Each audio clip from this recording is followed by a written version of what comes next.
On है mic? मैं यही तो पूछ रहा था आपसे, ऑन है क्या माइक?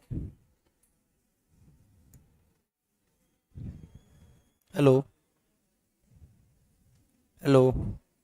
हाँ, हो रहा है, ठीक है।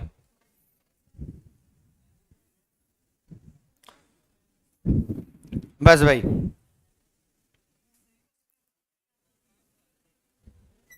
लगभग सभी स्टूडेंट हरियाणा के एग्जाम के बैठे होंगे, क्योंकि ये जो एग्रीकल्चर और एनिमल हस्बेंड्री का कंसेप्ट है, ये हरियाणा ही लेके आया है, और यहीं पर जो है क्वेश्चन पूछे जा रहे हैं। और मेनली अब जो आपका हरियाणा पुलिस का एग्जाम आएगा, उसके अंदर एग्रीकल्चर और एनिमल हस्बेंड्री के अच्छे खासे क्वेश्चन देखने को मिलेंगे।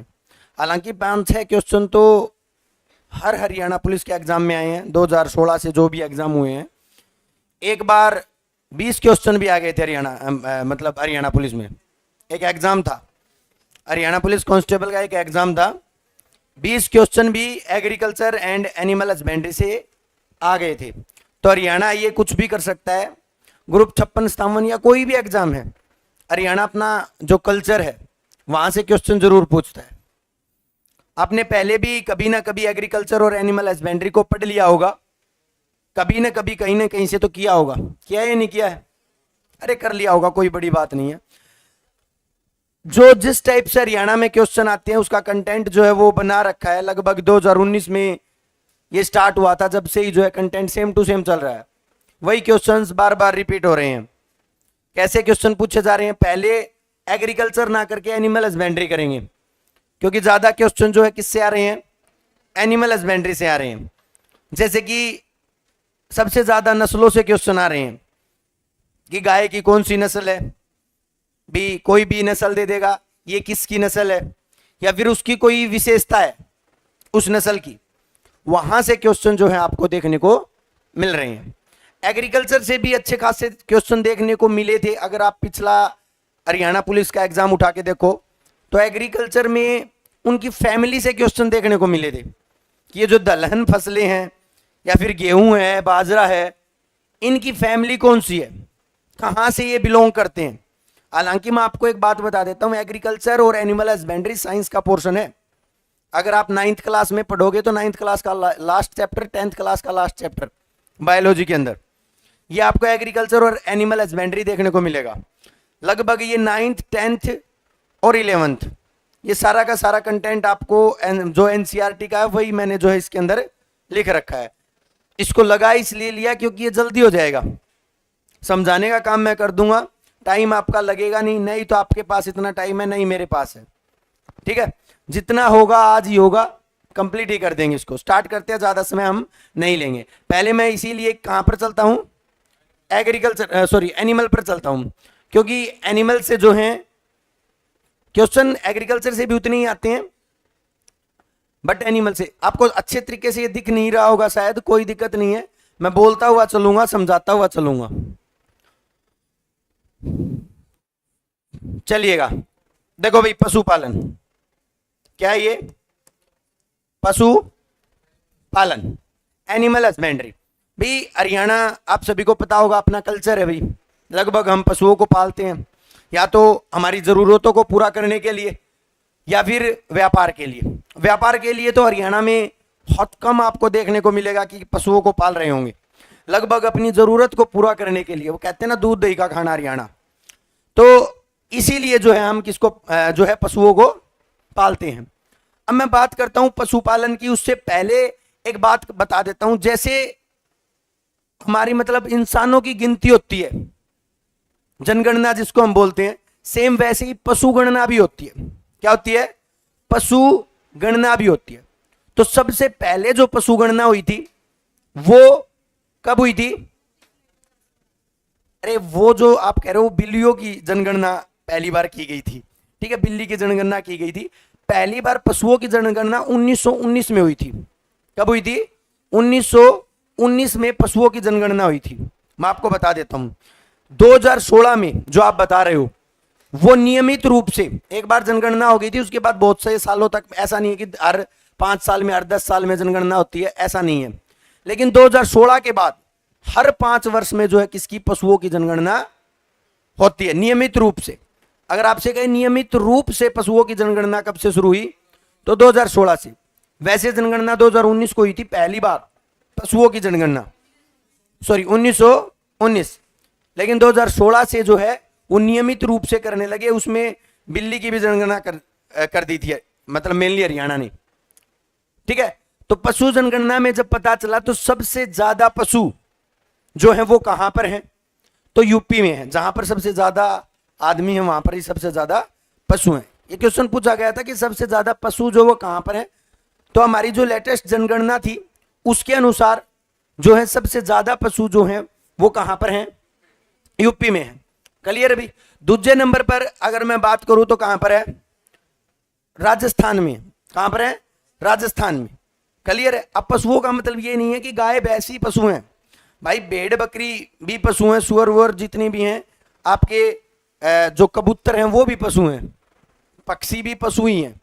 कहीं आप ये सोचो सर नहीं वो पक्षियों में अलग आएंगे, नहीं, वो पशु एनिमल ही कहलाएंगे। क्या कहलाएंगे, एनिमल ही कहलाएंगे। आपके जितने भी, जैसे मुर्गी है, मुर्गी भी पशुपालन में आएगी। कहीं आपको सर ये तो पक्षी है तो पक्षी पालन नहीं होगा क्या, इसका पक्षी पालन नहीं होगा, वो पशुपालन में ही आएगी। तो सबसे ज्यादा पशु जो हैं वो कहां पर हैं, वो आपके यूपी में। दूसरे नंबर पर कहां पर हैं, तो सबसे पहले मैं बात करता हूं हमारी जो पवित्र पशु है जिसका नाम क्या है, गौवंश, गौ माता। ठीक है, यहीं से शुरू करेंगे और यहीं से पॉइंट टू पॉइंट देखते हुए चलेंगे। सबसे पहले इसका साइंटिफिक नाम क्या है, लिखते हुए चलिएगा, बोस इंडिकस। हालांकि इंडिया के अंदर बोस है, कौन बोस है अभी इंडिया के अंदर, कौन बोस है, गाय बोस है भाई। ठीक है, पशुओं की बोस है। इसका नाम जो है वो क्या है, बोस इंडिकस, इंडिया की बोस है। ऐसे करके आप याद कर सकते हो। इसका जो गर्भकाल है, कितने टाइम में ये बच्चे को जन्म देती है, तो ये आपको जरूर याद करने हैं। जितने भी गर्भकाल हैं, मेनली भैंस, गाय, बकरी, भेड़, इनके आपको गर्भकाल जरूर याद करने हैं। ठीक है, तो कितने दिन तक, 280 दिन जो है इसका गर्भकाल है। भारतीय गाय को टी कप काऊ कहा जाता है, ये इंपॉर्टेंट है। किसको कहा जाता है, जो भारतीय गाय है उसको टी कप काऊ कहा जाता है। अब आप ये बताओ बकरी को क्या कहा जाता है फिर, हाँ बिल्कुल, गरीब की गाय कहा जाता है। ये क्वेश्चन मतलब गलत हो सकता है आपसे, देखिएगा। चाय कप काऊ किसे कहा जाता है, भारतीय गाय को, क्योंकि भारत की जो गाय थी वो देसी नस्ल की गाय थी। अब जो अमेरिकन आप देख रहे हो ये नहीं, जो भारत की गाय थी वो कैसी थी, देसी थी। और उन देसी गायों में दूध बहुत कम होता था, गुण बहुत ज्यादा होते थे, गुण बहुत ज्यादा होते थे, लेकिन दूध बहुत कम होता था। बकरी की तरह दूध देती थी, यही 1-2 किलो दूध देती थी। आजकल तो हम मतलब जो ना हाइब्रिड ले आए हैं, अलग अलग टाइप की गाय ले आए हैं, वो देसी नहीं है। देसी गाय में यही 2-3 किलो दूध मिलेगा आपको, बकरी की तरह दूध देगी, लेकिन उसमें सबसे ज्यादा गुण मिलेंगे। उसका अगर आप घी भी खरीदने जाओगे ना तो 3,000 रुपए किलो में भी घी नहीं मिलेगा। हाँ बिल्कुल, बहुत महंगा घी मिलता है जो देसी गाय होती है। तो देसी गाय को जो हम क्या कहते हैं, टी कप काऊ बोलते हैं। भारत में क्या बोलते हैं, गाय को गाय बोलते हैं। लेकिन यूरोप और दक्षिण अमेरिका में गाय को जो है क्या बोलते हैं, जेबू बोलते हैं। इंपॉर्टेंट नोट कर लीजिएगा, ये हरियाणा में क्वेश्चन आ चुका है। यूरोप और कौन सी, दक्षिण अमेरिका भाई, उत्तरी अमेरिका नहीं। उत्तरी अमेरिका में तो बहुत पवित्र मानते हैं गाय को, गाय को ब्राह्मण बोलते हैं। क्या बोलते हैं, ब्राह्मण। उत्तरी अमेरिका में क्या बोलते हैं, ब्राह्मण बोलते हैं। क्या बोलते हैं भाई, ब्राह्मण। भारत में क्या बोलते हैं, क्या बोलते हैं, गाय बोलते हैं। अरे टी कप का हुआ, अभी अभी तो बताया, क्या बोलते हैं भाई गाय तो है ही, गाय तो हम कर ही रहे हैं। ठीक है, उसके बाद जो गाय, अब देखो गाय भी अलग अलग टाइप की होती है। आप ये कहोगे कि सर गाय अलग टाइप की कैसे, एक बच्चे देने वाली, यानी कि जो दूध देती है। बच्चे देने का मतलब क्या है, जो दूध देती है उस गाय को हम क्या कहते हैं, बच्चे वाली गाय को हम क्या बोलते हैं, डैम बोलते हैं। क्या बोलते हैं, डैम, बांध नहीं, कहीं आप ये सोचो बांध। ठीक है, और उसी से बंधावनी बना ना, बंधावनी, वो कहते हैं ना बंधावनी है। तो जो गाय दूध देती है उसको हम क्या बोलते हैं, डैम। याद करने के लिए ऐसे याद कर सकते हो आप, डैम का मतलब क्या होता है, बांध। और जो दूध देती है उसकी क्या होती है, बनावनी होती है। हरियाणा में कहते हैं बनावनी। क्या होती है बनावनी? आपकी तरफ थोड़ा, हाँ, तो समझ गए होगे आप। तो डैम जो है वो बच्चों वाली गाय को हम जो है क्या बोलते हैं, डैम। और जो आपका ये, इसकी आपको इंग्लिश करनी पड़ेगी, हिंदी मत करना। जो मादा बच्चे को जन्म देती है, जो गाय, जो मादा गाय होती है, मादा बच्चा कह सकते हो आप, फीमेल चाइल्ड ऑफ काउ, इसको हम क्या बोलते हैं, इसको हम हेफर बोलते हैं। इंपॉर्टेंट है ये। वैसे तो बछिया है, ये नहीं आया था, हेफर आया था। क्या आया था? हेफर। ये रीजनिंग में भी आ जाता है, बहुत बार रीजनिंग में भी आ जाता है कि इसके बच्चे को ये कहते हैं, इसके बच्चे को ये कहते हैं, ऐसे करके। तो गाय की जो बछिया होती है उसको हम क्या बोलते हैं, एफर। और नर जो होता है उसको हम क्या बोलते हैं, बुल काफ बोलते हैं। क्या बोलते हैं? बुल काफ बोलते हैं। बछड़ा तो होता ही है, बछड़ा तो क्वेश्चन बहुत कम, रेयर चांस है आपसे पूछा जाएगा। अब आप कहोगे कि सर हिंदी में भी ऐसे ही लिख देंगे क्या? बिल्कुल लिख देंगे, ऐसे लिख देंगे, हेफर। ठीक है, ये तो हमेशा एग्जामिनर करता है हिंदी मीडियम वाले स्टूडेंट्स के साथ धोखा। तो इनको थोड़ा इंग्लिश में जो आप याद करने की कोशिश करना। उसके बाद जो आपका बछड़ा होता है, नर गाय का बछड़ा, नर जो गाय कह सकते हो आप, उसको क्या कहते हो? उसको सांड कहते हो क्या? सांड तो बाद में बनेगा। जब 2 साल का बछड़ा, जब उसकी कितनी उम्र हो जाती है, 2 साल हो जाती है, तो उस बछड़े का हम क्या करते हैं, कास्ट्रेशन करते हैं। कास्ट्रेशन का मतलब उसकी जो नाक जो है उसको क्या देते हैं, बींद देते हैं, नथ, नथ गाल देते हैं उसके अंदर। क्या गाल देते हैं? नथ। उसको कहते हैं कि उसको काबू में कर लिया। क्या कर लिया? नथ गालने का मतलब क्या होता है, क्योंकि 2 साल बाद जो बछड़ा होता है वो काबू में नहीं रहता, और उसके बाद उसके अंदर क्या डाल देते हैं, नथ डाल देते हैं। तो उस प्रक्रिया को क्या बोलते हैं? तो उस प्रक्रिया को बोलते हैं कास्ट्रेशन। क्या बोलते हैं? कास्ट्रेशन। ऐसे याद रखो, कास्ट राशन। ठीक है, कास्ट के हिसाब से राशन बांध दिया। क्यों? क्योंकि उसकी उम्र कितनी हो गई है, 2 साल। बछड़िया जो होती है, जो मादा होती है 2 साल की, वो ज्यादा इतना उछल कूद नहीं करती है, लेकिन 2 साल का जब बछड़ा होता है ना, वो बहुत ज्यादा शैतान हो जाता है।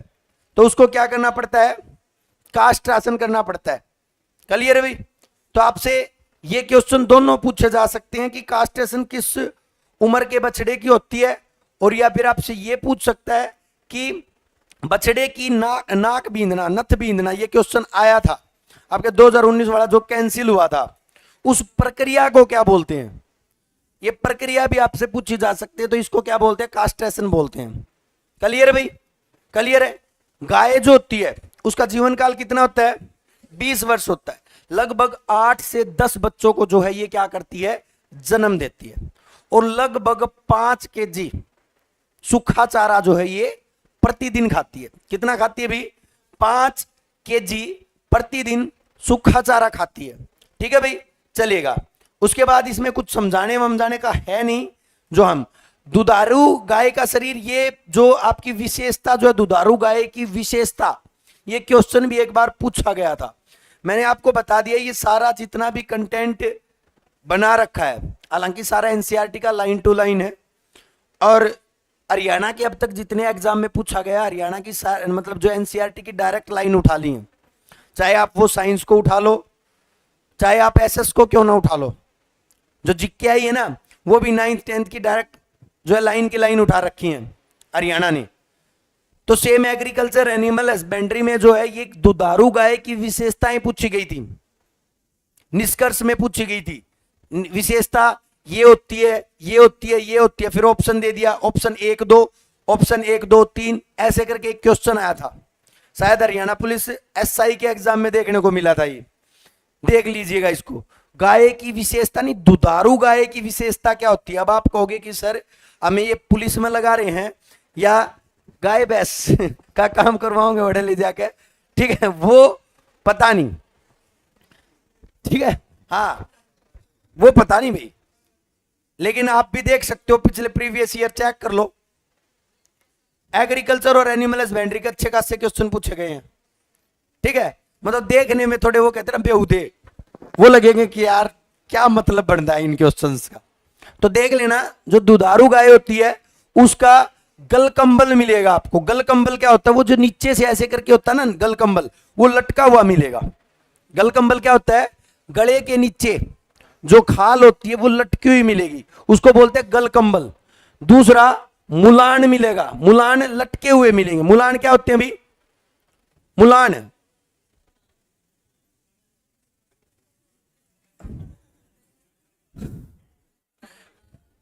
मुलान मुलान लटके हुए मिलेंगे। थुई, थुई समझते हो? हाँ, वो लटकी हुई मिलेगी और मुलायम मिलेगी। ठीक है? अरे थोड़ा दिमाग तो लगा ले यार।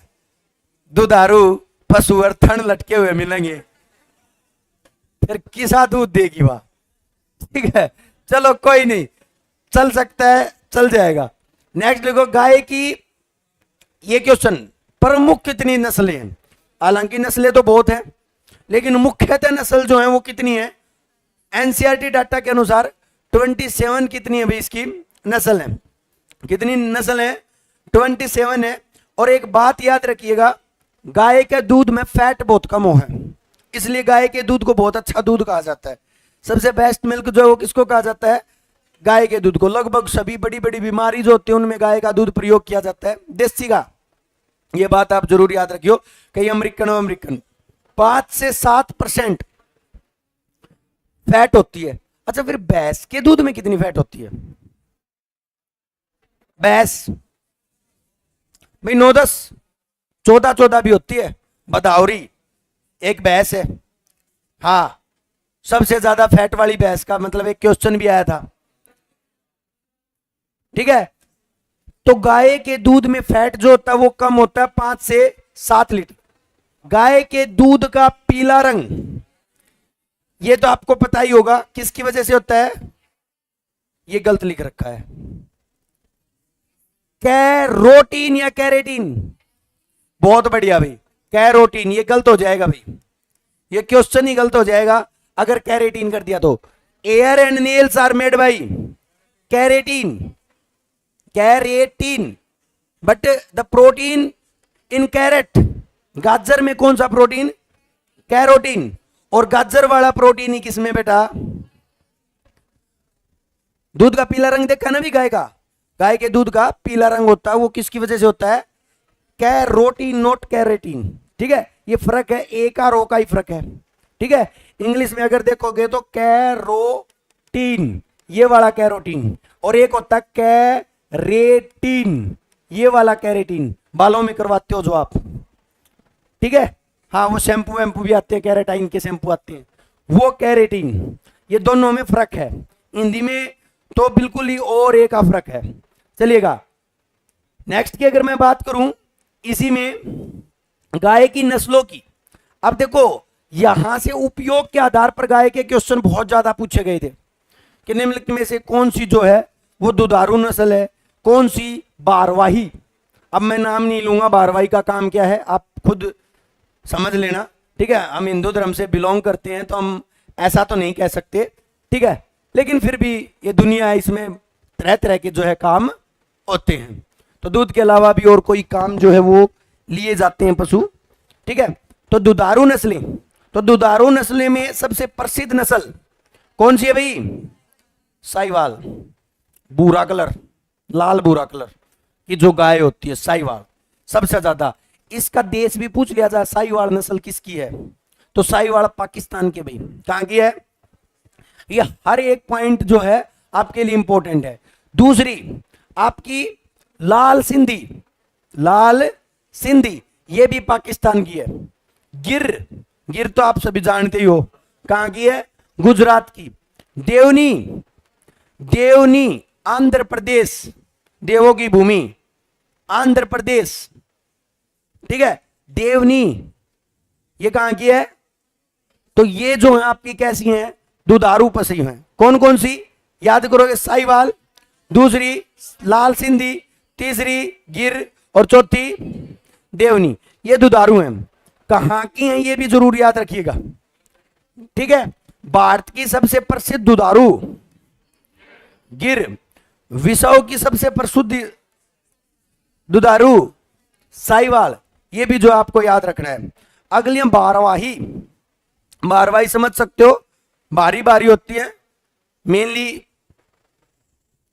हम नहीं कह सकते उस काम के लिए यूज की जाती हैं, जैसे कि नागौरी राजस्थान की, हलीकर कर्नाटक की, कांगयाम तमिलनाडु की, उसके बाद जो सिरी जो है वो सिक्किम की, और डांगी गुजरात की। ये पूछा गया था भाई, डांगी गुजरात की, डांगी, डांगी जो नस्ल है गाय की, डांगी नस्ल, वो कहाँ की है? गुजरात की है।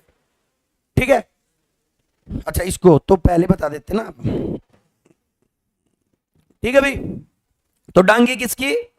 गुजरात की। हालांकि सारी इंपॉर्टेंट है। ये देखो नागौरी तो आप इजीली कर लोगे, राजस्थान में ही पड़ता नागौरी। हलीकर कर्नाटक की, ठीक है, कै ऐसे करके जैसे भी आप याद करना चाहो। और कांगयाम तो कांगयाम, याम तो सारे तमिलनाडु में होते हैं। और जो है सिरी जो है, सै से सिरी और सै से सिक्किम, ऐसे करके जो है आप याद कर सकते हो। वैसे करना पड़ेगा, मेहनत आपको करनी पड़ेगी, यादें ये चीजें करनी पड़ेंगी। उसके बाद अभी आपके पास दवी काजी। दवी काजी का मतलब क्या होता है भाई? भाई जो दुधारू भी होती हैं। और अब आ जाओ दवी काजी में, हमारे हरियाणा की, नाम ही हरियाणा है। नाम ही क्या है? क्वेश्चन पूछा गया था, नोट कर लो, दोबारा पूछा जा सकता है। हरियाणा किस पशु की प्रसिद्ध नस्ल है? डायरेक्ट क्वेश्चन पूछा गया था, हरियाणा। ठीक है, तो हरियाणा, भाई हरियाणा का तो वैसे भी हरियाणा पूछा जाना था। ठीक है, कोसी, निमाड़ी, राठी बाई, जिसको राठ बोलते हैं। क्या बोलते हैं? राठ। हरियाणा की, हरियाणा की प्रसिद्ध, हरियाणा की प्रसिद्ध गाय, जैसे हरियाणा की प्रसिद्ध भैंस मुर्रा ना, सेम वैसे ही हरियाणा की प्रसिद्ध गाय जो वो कौन है? राठी। लगभग सभी के घर में जो गाय मिलेंगी वो राठी मिलेंगी। कौन सी मिलेंगी? राठी गाय मिलेंगी। ठीक है, हरियाणा में लगभग नस्ल राठी है।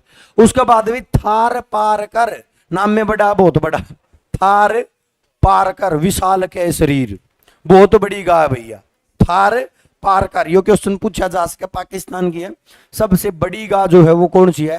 थार पारकर है। यो क्वेश्चन आप गलत कर सको, कांग्रेज विदेशी नस्ल नहीं है, ये भारत की नस्ल है। ये कांग्रेज, हम सोचते हैं ये अंग्रेजी नाम है, जैसे कि अंगोल है, कांग्रेज है, ये कौन सी नस्ल है? भारत की नस्ल है। जैसे कि आपकी अंगोल आंध्र प्रदेश की है, कांग्रेज तमिलनाडु की है। ये दोनों की दोनों कैसी हैं? भारत की नस्ल है, ना कि वर्ल्ड की। विश्व की देख लो, ये देखो विदेशी नस्ल, जैसे जर्सी है। जर्सी कितने पैरे अगर है? जर्सी, जर्सी तो सर्दी में पैरे अगर है, और सर्दी कितने है? इंग्लैंड में बर्फ पड़े जा भाई उड़े। ठीक है, तो जर्सी यूके की, कितकी? यूके की। उसके बाद अभी आपकी अल्स्टिन फ्रीजियन, सबसे ज्यादा दूध देने वाली नस्ल है भाई गाय की।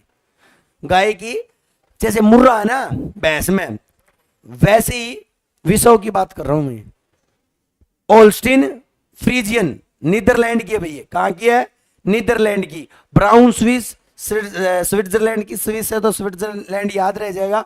ग्रंसी, ग्रंसी कहां की है? फ्रांस की। ये आप ये मत सोचना कि ये देश नहीं पूछे जाएंगे, ऐसे भी आपसे पूछे जा सकती है कि ये नस्ल कहां की है। ये जो ब्रैकेट में डाल रखे ना, इनका मतलब ये नहीं है कि ऐसे ही डाल रखे हैं, इनका महत्व अपने आप में। उसके बाद जो है आपका आयशायर, कौन सी? आयशायर, स्कॉटलैंड की। थार पारकर और आयशायर नाम सेम है लेकिन अलग अलग है। ठीक है, क्लियर भाई? चलिएगा। उसके बाद कुछ संकर नस्लें भी हैं, दो, हाँ मिक्स, हाँ हाइब्रिड, जैसे कि करण स्विस है, करण फ्रीज है, ये हाइब्रिड है। ये हो सकता है हाइब्रिड आपसे ना पूछी जाए, लेकिन पूछ कुछ भी सकता है एग्जामिनर। कुछ फैक्ट्स हैं, आप देख लो इसमें कौन कौन सी जो है, क्या कैसी नस्ल है। सबसे पहली जो है वो बारी पूछ रखा है। क्या पूछ रखा है? बारी। एक तो विशाल क्या है और एक बारी, फर्क है। वेटेड, वेटेड कौन सी है? कांग्रेज। कौन सी है भी? कांग्रेज। और विशाल क्या और सुंदर जो है ना, विशाल क्या है और सुंदर, सबसे सुंदर वो कौन सा है? आयर शायर। शायर आदमी जो है करें वो थोड़े सुंदर होया करें। ठीक है, हाँ ऐसे करके आप याद कर सको। ये देखो साहिवाल, भारत की प्रसिद्ध गाय का रंग लाल और भूरा होता है। कैसा होता है? लाल और भूरा। विश्व में सबसे अधिक दूध देने वाली नस्ल ऑस्टिन फ्रीजियन बताई थी, और यही है। सबसे सुंदर नस्ल कौन सी है भाई? आयरशायर। फुर्तीली और भड़कीली है भाई। अब भाई सुंदर होगी तो भड़कीली अपने आप होगी, ठीक है? तो सुंदर और भड़कीली है। ग्रंसी गाय कहां की थी भाई? ग्रंसी बताओ जल्दी, ग्रंसी गाय बताओ। बहुत बढ़िया। फ्रांस की सबसे कम फैट वाली गाय, सबसे कम फैट वाली गाय। एक बात याद रखिए, गाय का तो सबसे कम फैट वाली पूछी जाएगी और भैंस की सबसे ज्यादा फैट वाली पूछी जाएगी, ठीक है? ग्रंसी के अंदर 5% फैट होता है, सबसे कम जो है फैट जो इसी के अंदर होता है। गाय का औसत टेम्परेचर, औसतन टेम्परेचर गाय का कितना होता है भाई? 101 डिग्री फ़ारेनहाइट, 101.5। अपना कितना होता है? चलो बहुत बढ़िया, 98.6 ये फ़ारेनहाइट है, ठीक है? कई डिग्री सेल्सियस, डिग्री सेल्सियस में कितना होता है? 37, और केल्विन में 310 होता है। सेम ऐसे ही गाय का भी अगर आपसे टेम्परेचर फ़ारेनहाइट, डिग्री सेल्सियस या केल्विन में पूछ सकता है, कन्वर्ट करने वाला फॉर्मूला आपको साइंस में सीखा होगा, आपने सीख रखा है, हाँ, उसको लगा देना, ठीक है? काम चल जाएगा। चले भी आगे। दो प्रक्रिया देख लो। पहले मैथुन की प्रक्रिया।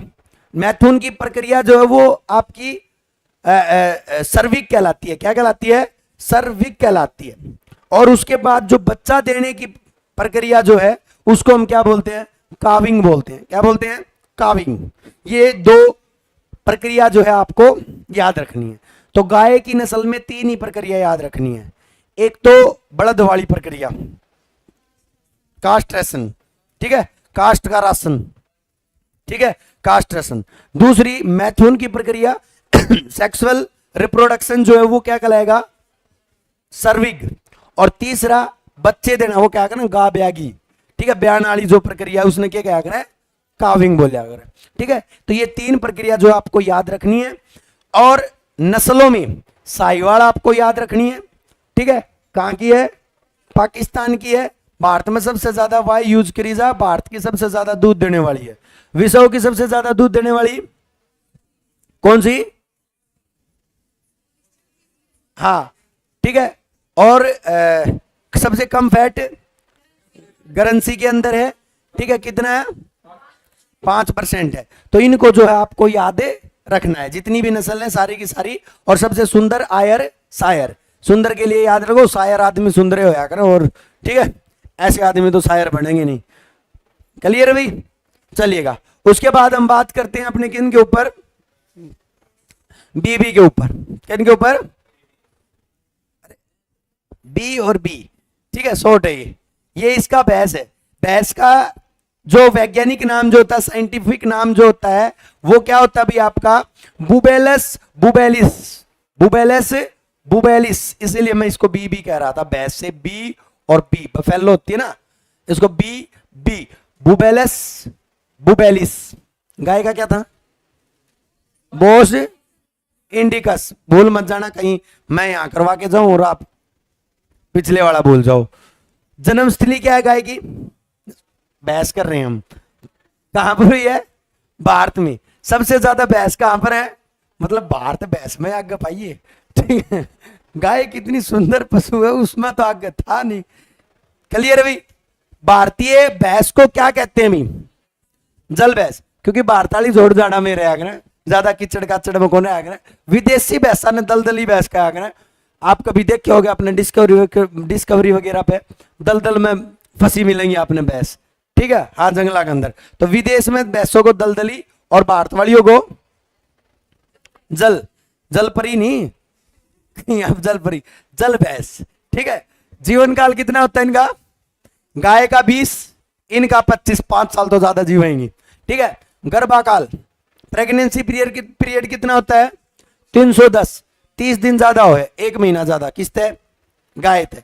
गाय का 210, भैंस का 310 दिन, सॉरी 280, 30 दिन हो गया, 280 और 310। भैंस की कुल कितनी नस्ल है प्रमुख? तो 7 है, इसकी ज्यादा कौन है भाई? इसकी कितनी है? 7। गाय की कितनी थी? कितनी थी? 27। एक बार नस्ल मोटा माटी देख लो।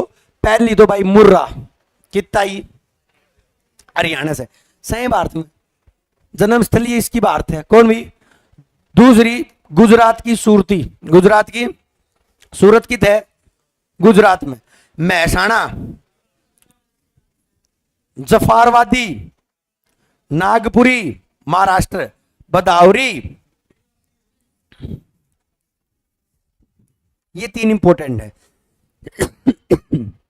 ठीक है। नीली रावी पंजाब में, नीली रावी पंजाब में, तराई उत्तराखंड में। ठीक है। ये सारी की सारी जो है वो क्या है भी आपकी भैंस की नस्ल है। भैंस की और गाय की नस्ल में कंफ्यूज ना हो इसलिए आपको क्या करना है, एक बार, अच्छा ये मैं दे दूंगा सर, ये ग्रुप में डलवा दूंगा, ग्रुप में डलवा दूंगा सर से कह के। अरे ग्रुप में डलवा दूंगा, नहीं डलवाऊं तो मेरा टेलीग्राम चैनल है उत्तम क्लासेस का, उसमें डाल रखे हैं मैंने ऑलरेडी, ये डाल रखे हैं। थोड़ा पीछे जाओगे ना, सारे हैंड रिटन नोट्स आपको मिलेंगे, लगभग सारे। आज मैं इसमें भी डलवा दूंगा तुम्हारे बारे में, कहीं और भागने की जरूरत नहीं है, ये आपके पास ही आएगा। ठीक है। चेतन को कह देना ये चेतन के पास है। ठीक है भाई, चलो लिख लो, अभी लिख लो। अरे टाइम ज्यादा लग जाएगा, इतना टाइम नहीं है। चलिएगा भाई, मुर्रा, जफारवादी और बदावरी, ये 3 तो आपको अच्छे तरीके से याद कर लेनी है। विश्व की सबसे प्रसिद्ध भैंस मुर्रा, सबसे ज्यादा दूध देने वाली भैंस मुर्रा, काला सोना मुर्रा, सबसे भारी जफारवादी, जाफराबादी भी कहते हैं, इसने जफारवादी भी कहते हैं। ठीक है। जफारवादी, जाफराबादी। ठीक है। जाफराबादी कहां की है? गुजरात की है। ये सबसे भारी है और सबसे अधिक वसा, और वसा का लेवल भी याद रख लियो भाई, इंपॉर्टेंट है। क्वेश्चन डायरेक्ट आपसे पूछा जाएगा कि बदावरी भैंस के अंदर कितनी वसा होती है, तो कितनी होती है भाई? 14% जो है होती है। क्लियर अभी? भैंस अनुसंधान के अंदर ये हरियाणा के लिए इंपॉर्टेंट है। कौन सी है? इसार। कौन सा भी? इसार। उसके बाद भी क्लोन, पहला क्लोन, क्लोन समझते हो ना? मतलब आर्टिफिशियल तो नहीं कह सकता, टेस्ट ट्यूब बेबी, हाँ टेस्ट ट्यूब बेबी आप कह सकते हो आजकल जो है। तो पहला क्लोन, पहली बात तो भैंस का नहीं था पहला क्लोन, पहला क्लोन था भेड़ का, जिसका नाम था डोली। क्या नाम था? लिखना चाहो तो लिख लो, पहला क्लोन किसी भी पशु का पहला क्लोन 1996 में डोली नाम का भेड़ का क्लोन था। किसका था भाई? भेड़ का। तो ये पहला क्लोन इससे हमारी छोड़ रखा है, यो भैंस का कोनी, यो भैंस का नहीं है। डोली नाम का जो था, डोली 1996 में, यो किसका था? भेड़ का था। क्लोन का मतलब समझे गए होगे। ठीक है। हाँ। फिर भैंस का कौन सा था? मतलब दूसरा भैंस का था, जिसका नाम क्या था? गरिमा। नाम बहुत सुथरा रखा भाई। ठीक है। गरिमा कोई है तो नहीं गरिमा? ठीक है। तो आज हो तो भी नाम ना बताइयो किससे देवी। तो दूसरा क्या था भाई? गरिमा। उसके बाद एक महसाणा जो हमने करी थी नहीं भाई, महसाणा, ये मुर्रा और सुरती भैंस की संकर नस्ल है, क्रॉस ब्रीड है ये, यानी कि 2 भैंसों को मिलाकर एक ब्रीड बनाया गया है, जिसका नाम क्या है? महसाणा। क्या है भाई? महसाणा। और उसके बाद भाई सबसे इंपॉर्टेंट परीक्षण अंसा परीक्षण, याद रखियो, ये तो वैसे ही एसएससी का प्रसिद्ध प्रश्न है। अंसा परीक्षण साइंस का ये तो आता ही रहा हमेशा। ठीक है। तो एग्रीकल्चर में तो वैसे ही करना है। दूध में मिलावट का पता लगाने के लिए हम किसका परीक्षण करते हैं? अंसा परीक्षण। मिलावट बोले तो, मिलावट बोले तो पानी, अरे वो तो लैक्टोबैसिलस से देख लोगे, उसके लिए अंसा परीक्षण करने की क्या जरूरत है? केमिकल्स की मिलावट है, एक्स्ट्रा फैट की मिलावट है, वो मिलावट समझते हो ना? लैक्टोबैसिलस भी तो, सॉरी लैक्टोबैसिलस कह रहा हूं, लैक्टोमीटर। दूध के अंदर पानी को चेक करने के लिए वो मिलावट, पानी वाली मिलावट के लिए तो लैक्टोमीटर है। ठीक है। ये हंसा परीक्षण जो है आपके दूध में केमिकल मिलावट, मेनली जो केमिकल होते हैं उनकी मिलावट के जांच के लिए जो है इसका प्रयोग किया जाता है। उसके बाद भी जैसे गाय का टेम्परेचर था वैसे भैंस का भी होगा, होगा या नहीं होगा? भैंस का ज्यादा होगा या कम? इसमें तो कम दे दिया भाई, कितना होगा अभी? 100 फ़ारेनहाइट। ठीक है, मैथुन की सेम प्रक्रिया होगी सर्विग, और सेम बच्चा देने की प्रक्रिया होगी जिसका नाम क्या होगा? काविंग। क्या होगा अभी? काविंग। और भाई सबसे इंपॉर्टेंट डिसऑर्डर है भाई भैंस का, भैंसों में मुंह, पैर, सतन ग्रंथियों में घाव, जिन्हें क्या करना? खुराना। क्या ना? खुराना, जिसने आप FMD बीमारी कहा करा। क्या कहा करा? FMD बीमारी कहा करा, फुट माउथ एंड ये क्या है? डक्ट। ठीक है, डक्ट्स के अंदर जो है क्या हो जाते हैं? घाव हो जाते हैं। ये जो इसको मुंह खुरा कहा करा, जिसने मुंह खुरा, मुंह और खुरा आ गया है। ठीक है, उनमें ग्रंथियों में भी, डक्ट्स में भी जो है ना स्वेलिंग आ जाती है। ये किसकी बीमारी है भाई? ये FMD बीमारी किसकी? डायरेक्ट क्वेश्चन पूछा जाएगा तो ये किसकी भाई? भैंस की है। किससे होती है भाई FMD बीमारी? बैक्टीरिया से, वायरस से, प्रोटोजोआ से। कैसी है? पक्का देख लेना भाई इसको, शायद फंगस तो नहीं है ये। ठीक है, देख लेना एक बार, कोई दिक्कत नहीं है, गलत क्वेश्चन नहीं होना चाहिए इसमें। देख लो FMD क्योज्ड बाय। ठीक है, कोई दिक्कत नहीं है। देखो हाँ, मतलब कंफ्यूजन जहां पर हो ना, कोई बड़ी बात नहीं है, मतलब गलत नहीं होना चाहिए, सिंपल सी बात है। तो FMD शायद वायरल मिलेगी आपको, लेकिन फिर भी देख लो।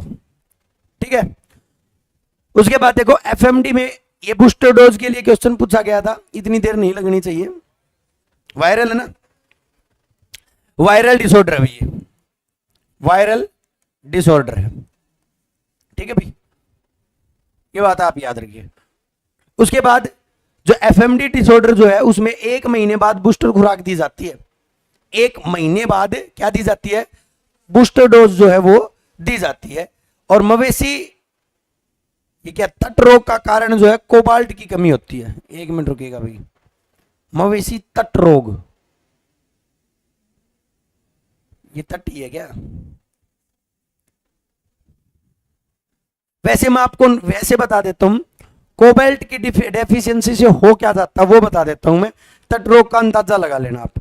जब कोबाल्ट की मवेशियों में, यानी कि जो दुधारू पशु होते हैं उनमें कमी होती है, तो नीचे वाली जो स्किन होती है उसके ऊपर से जो बाल जो होते हैं वो क्या हो जाते हैं? अटने लग जाते हैं, और खाल जो है वो क्या हो जाती है?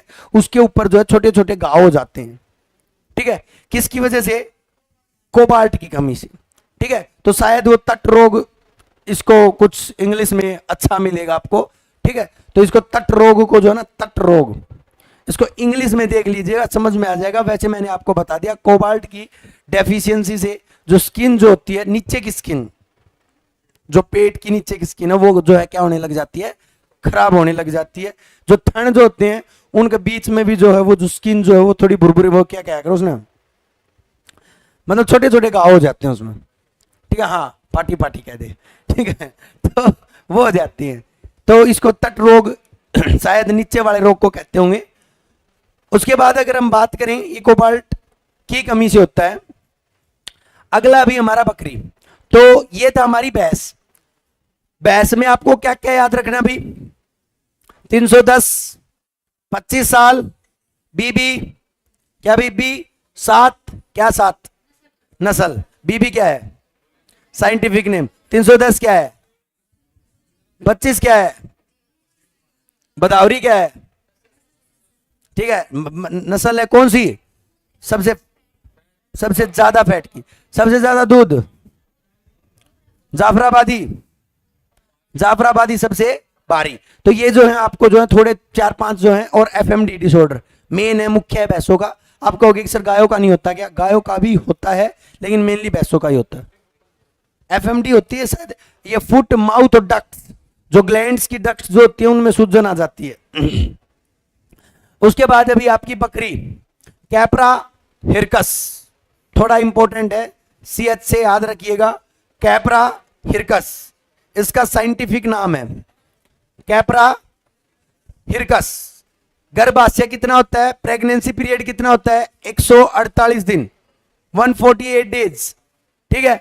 18 महीने में 2 बार बच्चों को जो है जन्म दे सकती हैं, ये तो आप अंदाजा लगा ही सकते हो।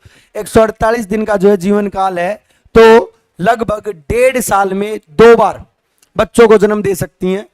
गाय भैंस 1 साल में 1 बार, ठीक है। तो इस चीज से आप अंदाजा लगा सकते हो। इतना ज्यादा यहां से तो नहीं आएगा, ये वाला क्वेश्चन जो आपसे पूछा जा सकता है। इसके जो मांस को चेवन बोलते हैं, रीजनिंग में भी पूछा जा सकता है ये, ठीक है। जो किसका, बकरी का। फिर आप कहोगे सर मटन किसने बोलना है, भेड़ बकरा का, ठीक है, हाँ बकरा का। आप कहोगे जी बकरा और बकरी में फर्क है, हाँ बिल्कुल, ठीक है। उसके बाद भारत में दूसरे स्थान पर बकरी जो है सबसे ज्यादा कहां पाई जाती हैं, अफ्रीका में। कहां पाई जाती हैं, और भारत में दूसरे स्थान पर सबसे ज्यादा जो है बकरी पाई जाती हैं। गरीबों की गाय इनको हम कहते हैं, निर्धनों की कामधेनु हम इसको कहते हैं, चलती फिरती डेयरी। हाँ, जब अपना मन कराया जब दूध निकाल लिया और चाय बना ली, हाँ चलती फिरती डेयरी जो है इसको हम कहते हैं। जो बकरी जो होती है ना, मतलब उसके लिए टाइम की जरूरत नहीं है कि 5 बजे ही दूध देगी। गाय भैंस का तो फिक्स हो जाता है टाइम कितने बजे ही देगी, लेकिन बकरी का थोड़ा मतलब जो है दोपहर से मन कराया कि चाय बनानी है तो निकाल लिया और चाय बना ली। फिर थोड़ी देर बाद 2 घंटे बाद मन कराया चाय बनानी है, फिर चाय बना ली। तो इसलिए इसको चलती, हाँ फ्रीज वगैरह में धरने की जरूरत नहीं है, खराब होने का कोई डर नहीं है। अब गाय भैंस का तो भाई ये है कि अगर एक बार वो क्या कहा करे उसने, जिस टाइम पर दूध निकालने जाया करे, अब वो मतलब वो टाइम उग गया ना, फिर वो दूध देखो उनमें, फिर अगले टाइम पर देंगी होया करे ना वो, हाँ खड़े, अगर एक खड़ उग गया ना वो अगला खड़ में देंगी। तो वो हरियाणा में क्या करे, खड़, खड़ का मतलब जिस टाइम पर उन्हें दूध देना है उससे टाइम पर देंगी। अपनी बेचारी बकरियां कोई खड़े नहीं होता, ठीक है। हाँ, बकरी चलता फिरता फिरता डायरी है, डेयरी, डेयरी डायरी नहीं डेयरी, और निर्धनों की कामधेनु है, गरीब लोग जो है आराम से काम चला सके हैं। देखो बेटा एक बात सुना होगा आपने, जब भी कोई भी बीमारी हो है तो बकरी का दूध खाया जाए, प्लेट वगैरह डाउन हो है या और में, क्यों क्यों, क्योंकि बकरी का जो दूध होता है ना, उसके फैट के मॉलिक्यूल जो होते हैं ना वो बहुत छोटे छोटे होते हैं और इतनी जल्दी डाइजेस्ट हो जाते हैं। और जल्दी डाइजेस्ट जल्दी होने का मतलब उनकी न्यूट्रिएंट्स की वैल्यू जल्दी मिलना। डाइजेस्ट जल्दी होने का मतलब क्या है, उसके अंदर जितने भी न्यूट्रिएंट्स हैं वो बॉडी को जल्दी मिलना। तो इसके अंदर जो है वसा के कण जो है वो छोटे छोटे होते हैं और दुग्ध जो है सुपाच्य होता है, यानी कि अच्छा गुड डाइजेस्टेबल होता है, अच्छे तरीके से जो है क्या हो जाता है, डाइजेस्ट हो जाता है। इसलिए प्लेट नहीं उठाती है कहीं आप ये सोचो जी प्लेट उठा दे हैं, ये नहीं कर रही कुछ जिम विम, ये बस ऐसे ही कहा जाता प्लेट उठा दी, प्लेट नहीं। अब क्या होता है, आपको ब्लड की काउंटिंग अच्छी करने के लिए, प्लेटलेट्स की काउंटिंग अच्छी करने के लिए एक अच्छी डाइट की जरूरत है। अब प्लेटलेट्स जब डाउन हो जाती हैं तो अच्छे मतलब जो अपन कॉम्प्लेक्स फूड खाते हैं वो अच्छे तरीके से डाइजेस्ट नहीं हो पाता है, और डाइजेस्ट नहीं होगा तो हमें वो न्यूट्रिएंट्स नहीं मिलेंगे, और न्यूट्रिएंट्स नहीं मिलेंगे तो प्लेटलेट्स की काउंटिंग नहीं बढ़ेगी। तो इसलिए हमें जो है बकरी का दूध जो है पीने की सलाह दी जाती है। प्रमुख नस्लें देख लो भी, अब आप कहोगे कि सर इनकी भी नस्ल याद करनी पड़ेगी क्या, इनकी 4-5 नस्ल तो आपको बहुत अच्छे तरीके से याद करनी है। एक तो दुधारू में बारबरी, कौन से भी, बारबरी, ऐसे याद कर लो, दूध के दे है बार बार दे है, बार बार दूध दे है बारबरी, ठीक है। जमुना पारी, जमुना पारी, ठीक है। तो जमुना पार तपा इसने ले आए थे, इसलिए इसको जमुना पारी कह लो। जमुना पारी और बारबरी ये आपको याद रखनी है। दूसरी मांस वाली में आपको सिरोही याद रखनी है, और एक ब्लैक बंगाल आपको जो है याद रखनी है। ये मांस के लिए इनका प्रयोग किया जाता है, किसके लिए? चेवन के लिए। ठीक है। ऊन, पश्मीनी ऊन सबसे इंपॉर्टेंट है भाई। पश्मीनी सबसे ज्यादा जो वो कारपेट वगैरह जो बनाए जाया करे वो पश्मीनी ऊन बेस्ट क्वालिटी की ऊन होया करे।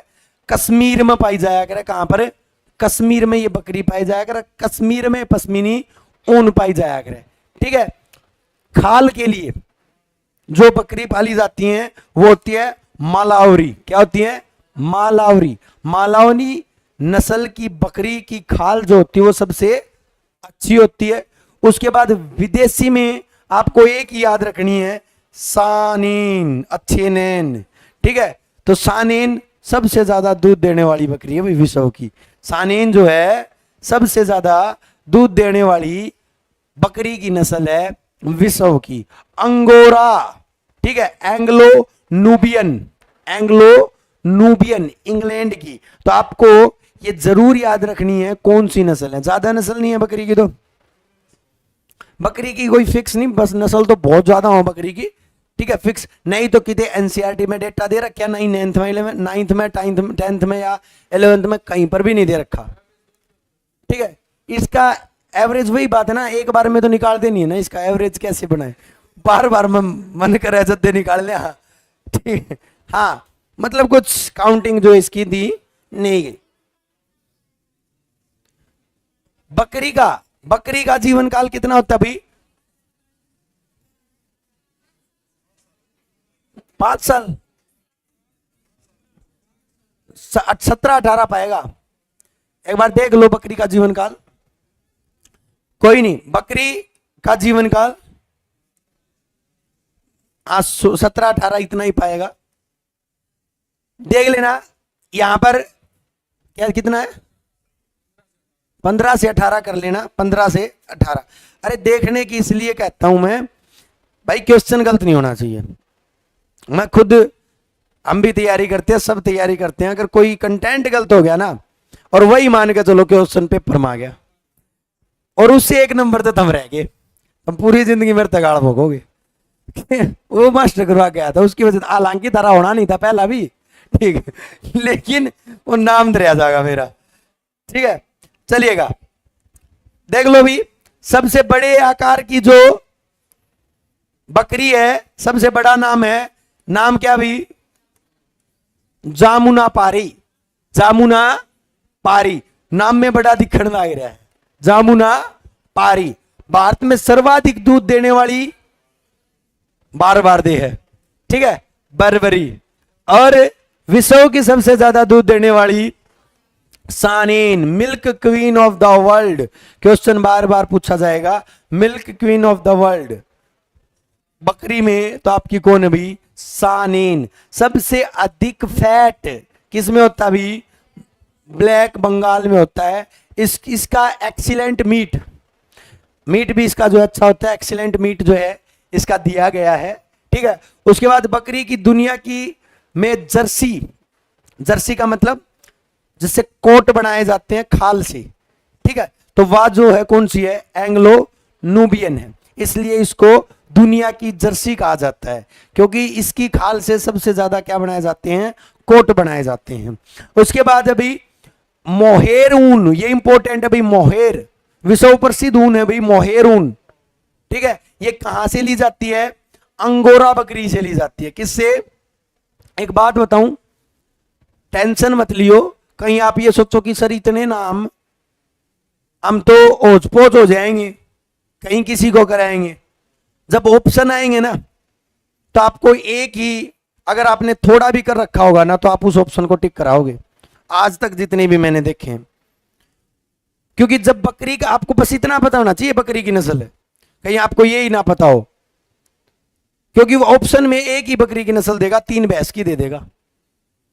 इजी हो जाते हैं फिर क्वेश्चन, क्योंकि एग्जामिनर का कभी भी माइंड सेट ये नहीं होता कि उसको ये चेक करना कि बच्चे ने रट रखा या नहीं रट रखा। ऐसे जो क्वेश्चन होते हैं ना, जिनको हम स्टैटिक क्वेश्चन बोलते हैं, स्थिर रट्टाफिकेशन वाले, उनके ऑप्शंस बहुत इजी मिलेंगे। और जो क्वेश्चन अंडरस्टैंडिंग वाले होते हैं ना, जिनको समझना होता है, उनके क्वेश्चन बहुत मुश्किल, ऑप्शन बहुत मुश्किल मिलेंगे। ये हमेशा स्ट्रेटेजी होती है, कोई एग्जाम देख लेना आप, ठीक है। बकरी का औसत तापमान कितना होता है? 102.5 होती है। बिट्टल नस्ल पाक इंडिया में जमुनापारी जैसी नस्ल है, बिट्टल नस्ल और जो जमुनापारी, ठीक है, जमुनापारी जैसी नस्ल है किसमें भी?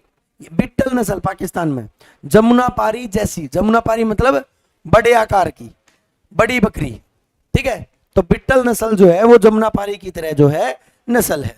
उसके बाद आ जाओ भी, अब थोड़ा जल्दी जल्दी हो जाएगा क्योंकि मेन जो है ना एक भेड़ और हो जाती है, उसके बाद तो 3-4 जो है छोटे छोटे एनिमल हैं। भेड़, ओविस एरिज, ओविस एरिज। बकरी क्या थी? कैप्रा हिरकस, ये याद रखिएगा, कैप्रा हिरकस, CH आप याद रखिएगा। इसको क्या याद रखोगे? क्योंकि ये है ना, नाम याद करने की जरूरत नहीं है, ऑप्शन देख के काम चल जाएगा। तो इसको OA याद रख लेना। क्या याद रख लेना? OA, बेड़ आई OA, ठीक है, OA। चलिएगा, गर्भकाल कितना है? 152 दिन ऊपर गया भाई इसका। तापमान 102, आधा कम गया भाई, ठीक है। सर्वाधिक भेड़ कहां है? ऑस्ट्रेलिया। सर्वाधिक बकरी कहां थी? अफ्रीका में। तो भाई थोड़ी देर पहले जो पढ़ा वो तो आशा करूंगा कि मैं आप याद रखो, ठीक है। भेड़ अनुसंधान केंद्र कहां पर है? अंबिकानगर राजस्थान के अंदर, अंबिकानगर राजस्थान के अंदर जो है आपका भेड़ अनुसंधान केंद्र है। भैंस अनुसंधान, हाँ कदे वो ही भूल जाओ, हरियाणा में देख के तो मेन चीज है। चलो नस्ल देख लो भाई, इनकी ज्यादा नहीं है, 2-3 नस्ल आपको जो अच्छे से याद रखनी है। एक तो लोही, दूध देने वाली, लोही, नुरेज, लिसिस्टर, लोही, नुरेज, लिसिस्टर। ये सारी नस्ल क्यों दे रखी है? आप कहोगे कि सर फैक्ट तो 2-4 से बनते हैं, फिर सारी नस्ल क्यों लिख रखी है? तो मैं आपको बता देता हूं, ऐसे क्वेश्चन बहुत बार देखने को मिले। ऐसे आ जाती है जैसे कि चोकला किस पशु की नस्ल है, समझ रहे हो ना? ये सारे इसीलिए लिख रखे हैं। तो थोड़ा थोड़ा माइंड में अगर डाल के जाओगे ना, 5-6 नंबर बहुत ज्यादा होते हैं, कम नहीं होते। जो हरियाणा पुलिस की डेडिकेशन के साथ तैयारी करता है उसको पता होगा, क्योंकि रहने वाले वही 1-2 नंबर से रहते हैं। सुना होगा आपने पड़ोसियों से, सभी कहते हैं भाई इतने नंबर से रह गया, 1.5 थे 2 थे। आप सोचते हो कि झूठ बोला हो, झूठ नहीं बोलता हो, रियलिटी हो। जो रहते हैं उनसे पूछ कर देख लो, जो रहते हैं ना वो 1-2 नंबर से ही रहते हैं, 3 तो रह जाएंगे ज्यादा से ज्यादा। जो 10 तो रह गया मतलब वो बहुत रह रहा है मतलब उसने बहुत सी चीजों को करना बाकी है। मैं बात कर रहा हूं जो पढ़ने वाले स्टूडेंट होते हैं। पी लेंगे भाई 2 मिनट बाद। लोही, नुरेज, लिसिस्टर। ऊन हेतु, ऊन के लिए बीकानेरी, दक्कनी, चोकला। मांस के लिए जालोनी, हसन, वजीरा, मांड्या। क्या भी? मांड्या। ये यहां पर ना आपको एक चीज मिलेगी, मैंने क्या कर रखा है, जो ये नोट्स बना रखे हैं ना उसमें कुछ स्टार्स लगा रखे हैं। ये सारे जितने भी स्टार लगा रखे हैं ना, आप चेक करना प्रीवियस ईयर उठा के, ये सारे स्टार उन्हीं को लगा रखे हैं जो प्रीवियस ईयर के, ठीक है। विदेशी मैरिनो, लिसिस्टर, मैरिनो ये स्पेन की, लिसिस्टर यूके की। देख लो भाई, भारत की सबसे अधिक दूध देने वाली कौन है? भेड़, लोही। पहला क्लोन किसका था? क्या नाम था? डोली। भेड़ का पहला क्लोन डोली। सबसे महीन जो क्लीन ऊन जो ली जाती है, कालीन की ऊन, कालीन समझते हो ना, नीचे बिछाने वाली। तो सबसे महीन कालीन ऊन प्राप्त कहां से होती है? चोकला नस्ल की भेड़ से। सबसे बढ़िया मांस मांड्या, किससे भी? मांड्या से। विश्व में सबसे अधिक ऊन मैरिनो, स्पेन की। और सबसे लंबी ऊन लिसिस्टर, यूके की। क्लियर है भाई? मैं एक बात पूछता हूं, बकरी को किस पर्पज से जो है पाला जाता है? मेन पर्पज क्या होता है? सॉरी भेड़ को क्या दूध के लिए पालते हैं? ऊन के लिए। किसके लिए? ऊन के लिए जो है भेड़ को पाला जाता है। बकरी को मांस और खाल के लिए, स्किन जो होती है उसकी, और मांस के लिए। ठीक है। और दूध के लिए तो गाय भैंस को पालते हैं हम। क्लियर अभी? चलिएगा। उसके बाद अपना अगला है सुअर। भाई इसको तो क्या ही कराएं, छोड़ो ना। ठीक है। नाम भी देखो ऐसे से, नाम भी ऐसा है, सुसक्रोफा। सुसक्रोफा बोलोगे भी? ऐसे से याद रख लियो, स्क्रीनशॉट ले लियो। किसका? सुअर का। इससे ज्यादा मत करियो। जीवन काल, गर्भकाल 114 दिन। कितने भी? 114 दिन। तापमान 102.6। ईब तक का सब तो ज्यादा ही है भाई। ठीक है। 102.6। इसके मांस को क्या कहते हैं? रीजनिंग में भी पूछ लिया जाता है, पोर्क। क्या कहते हैं? पोर्क। सर्वाधिक कित है? बढ़िया हो गया तो काम। कित है? चीन में। पाकिस्तान होता तो और मजा आ जाता। ठीक है। सर्वाधिक कहां पर है? चीन में। भारत में सर्वाधिक कहां पर है? यो गलत हो गया। ठीक है। चलो कोई नहीं है, फिर भी जो भी है अच्छा है। तो यूपी में सर्वाधिक है। प्रमुख नस्लें आ जाओ भी। पहली नस्ल इंपॉर्टेंट है, यॉर्कशायर। अच्छा, एक शायर और थी, आयरशायर। आयरशायर किसकी है? गाय की। यॉर्कशायर सुअर की। यॉर्कशायर ऐसे याद लोग। पोर्क किस में ने? पोर्क, यॉर्क, इस तरह जो है आप याद कर सको। किसने? सुअर की नस्ल ने। पोर्कशायर आपकी सुअर की, आयरशायर गाय की। क्या क्या विशेषता थी? हाँ, सबसे सुंदर, फुर्तीली, गुस्सेली, भड़कीली। ठीक है, वो सारी चीज। तो मांस के लिए प्रसिद्ध आपकी कौन भी? यॉर्कशायर। उसके बाद टॉमवर्थ, यूके का सुअर। और अपना ला तो भाई जानते होगे, गोरी। क्या भी? गोरी। भारत की सुअर की नस्ल है गोरी। अघोरी नहीं, गोरी। अरे वो गोरी भी को नहीं, गोरी। आ जाओ भाई। उसके बाद कुक्कुट पालन। आप कहो तो कह दो पक्षी हम करवाइयो जी पक्षी पालन में। ठीक है, यहीं पर करेंगे इसको। कुक्कुट पालन, मुर्गी, बतख, हंस, बटेर, कबूतर, इन सभी का आदि का पालन जहां पर हम करते हैं उसको हम क्या बोलते हैं? क्या बोलते हैं भाई? कुक्कुट पालन बोलते हैं। मेनली मुर्गी मार कर रखा मैंने इसमें। कुक्कुट पालन की जो प्रसिद्ध जो है वो कौन है? मुर्गी है। मेनली 90% जो है मुर्गियों का पालन करते हैं हम। किसमें? कुक्कुट पालन में। वैज्ञानिक नाम देख लेना भी, गैलस डोमेस्टिकस। गैलस डोमेस्टिकस। जिड्डी लिख लियो भाई। क्या लिख लियो? जिड्डी। ठीक है। क्या? अच्छा, उस साइड से करा दो। लो भाई, फिर तुम मत कहना उस साइड से करा दो, मैं यहां पर खड़ा हो जाऊंगा। ठीक है। मुर्गी का जो गर्भकाल जो होता है, अब आप कहोगे कि सर जी मात्र 21 दिन। अरे 21 दिन जो अंडे से चूजा निकलता है। क्या भी? अंडे से चूजा बाहर आने का जो है टाइम होता है। ठीक है, इसी को हम इसका गर्भकाल बोलते हैं। मात्र 21 दिन, 21 डेज। अब वो क्वेश्चन मत करना प्लीज, मुर्गा पहला आया या अंडा पहला आया। ठीक है, request to all of you. ठीक है, उसका आंसर मैं बता दूंगा बाद में। तापमान 107 फ़ारेनहाइट सबसे अधिक भाई। सबसे मुर्गी सबसे गर्म हो, बच कर रही हो। ठीक है।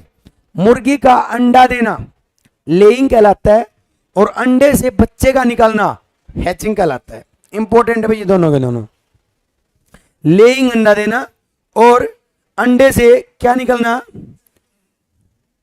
उसके बाद है विश्व में सबसे अधिक अंडा यूएसए। भारत छठे नंबर पे है। भारत कौन से नंबर पे है? छठे नंबर पर जो है भारत है। ठीक है भाई, मैं नॉर्मली आपको बता देता हूं जो आपकी मतलब हमारी जो मुर्गी है वो लगभग 60 अंडे देती है। कितने? 60। हमारी मतलब भारत की। किसकी? भारत की। भारतीय जो मुर्गी जो है वर्ष में कितने अंडे देती है? 60। और अमेरिका की जो मुर्गी है वो 295 जो है अंडे देती है। अरे क्या बात होगी।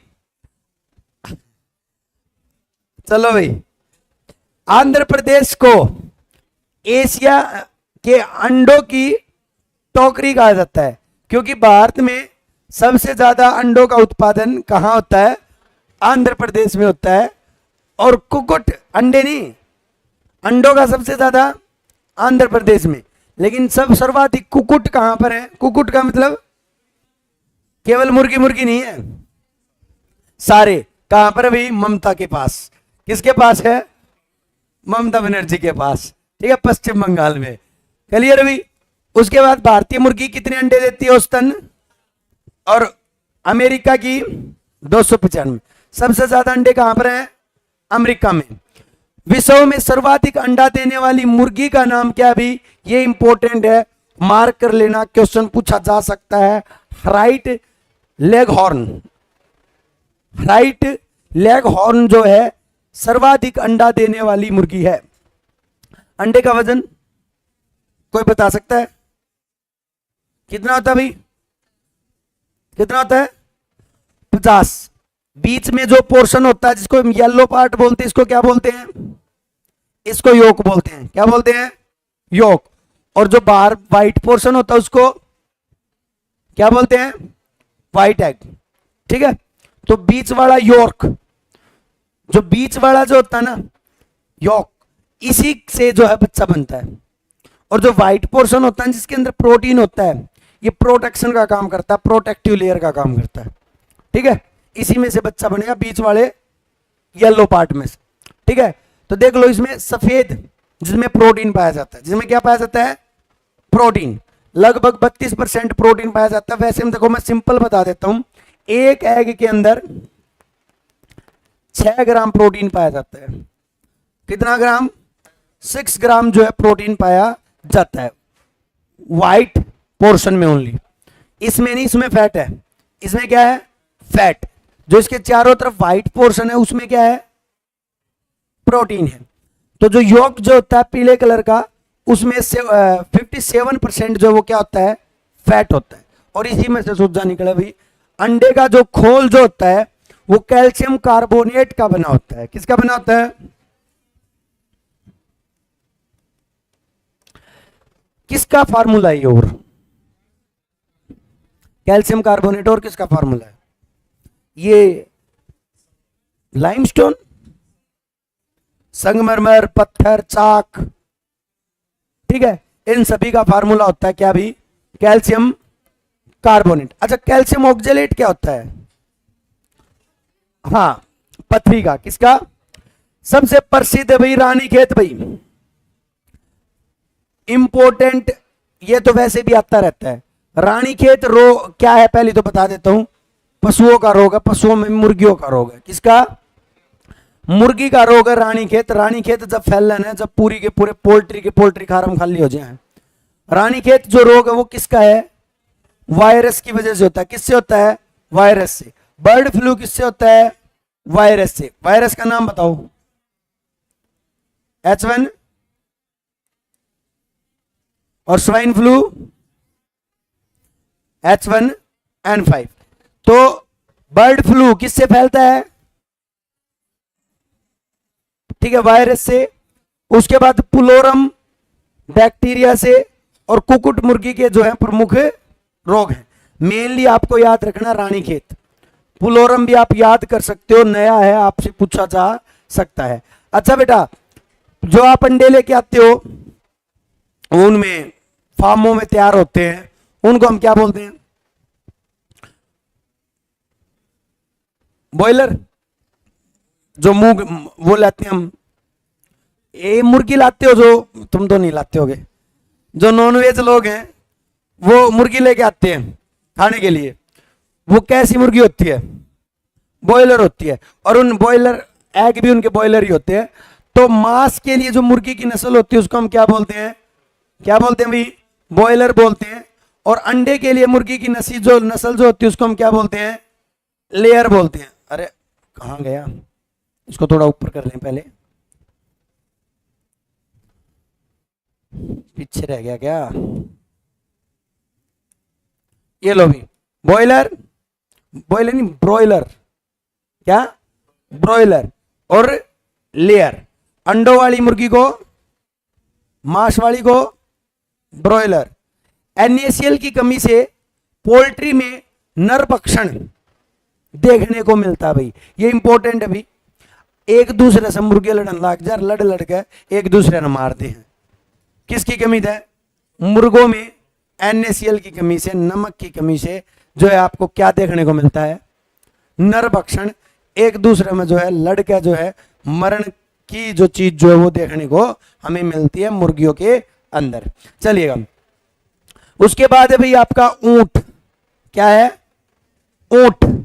ऊंट का कैमल कहते हैं इसको, और कैमेलियस बोलते हैं। साइंटिफिक नाम ज्यादा मुश्किल इसका नहीं है। जीवन काल कितना है? 40 वर्ष अब तक का सबसे ज्यादा है। एक कुंबड़, ऊपर जो कुंबड़ उठा हुआ होता है, एक कुंबड़ वाले ऊंट को जो है हम कैमेलियस डोमेड्री बोलते हैं। क्या बोलते हैं? कैमेलियस डोमेड्री बोलते हैं।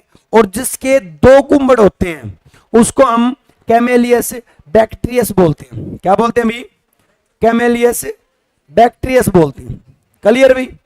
बीकानेरी, जैसलमेरी, सिंधी, लाल सिंधी नहीं, खाली सिंधी। लाल सिंधी किसकी नस्ल है? सिंधी किसकी नस्ल है? ऊंट की। किसकी? और कच्छी, कच्छी होता है जो कच्छ के रण के पास जो ऊंट होते हैं, हाँ गुजरात के अंदर कच्छी। तो ये जो है आपकी किसकी नस्ल है भाई? किसकी है? ऊंट की। बीकानेरी, अबे रेगिस्तान का तो जहाज है। और जैसलमेरी, ये तो करने की जरूरत नहीं है। और सिंधी, ये सारे राजस्थान के। और कच्छी जो है वो गुजरात में है।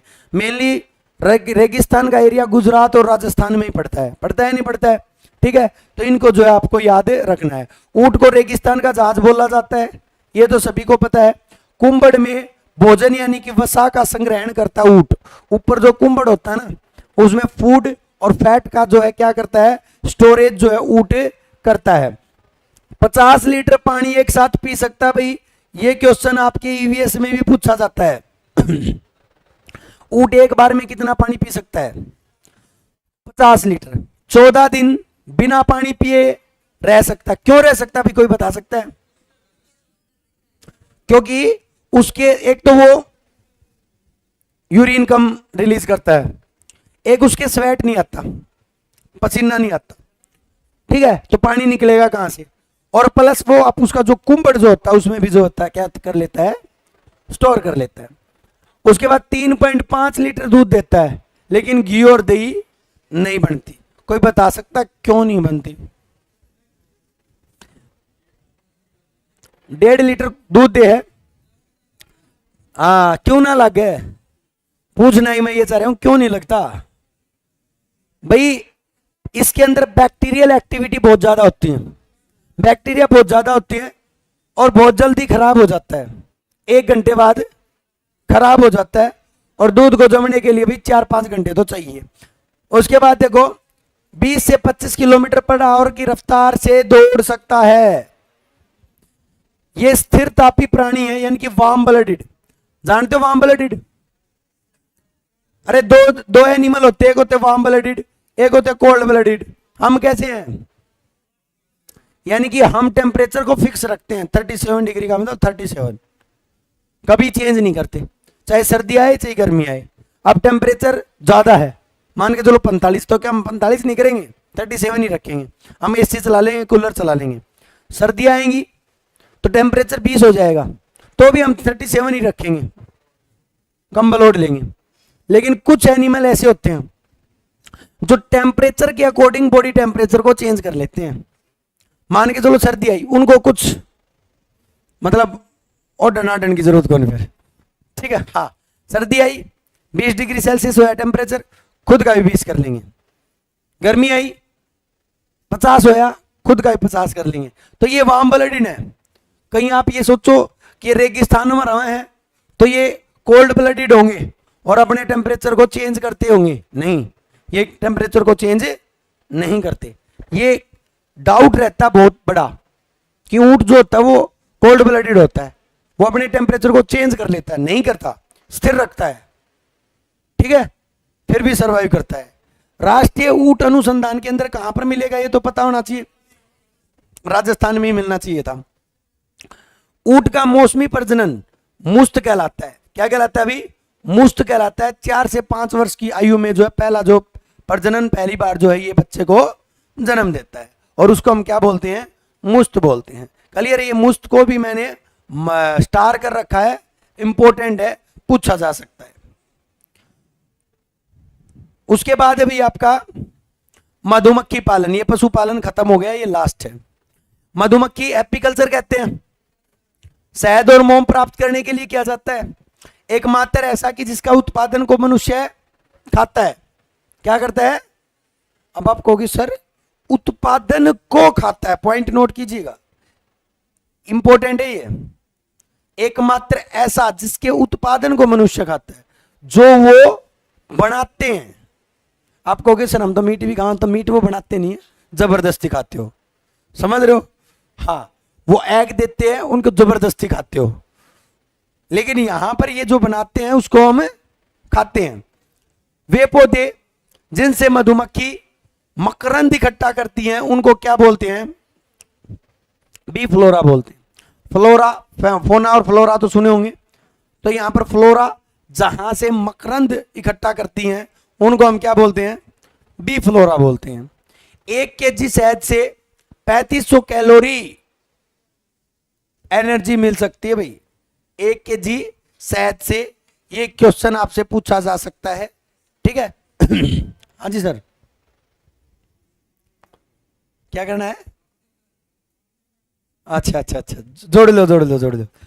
शहद में 82% शर्करा और 18% क्या होता है भाई, जल होता है, वाटर होता है।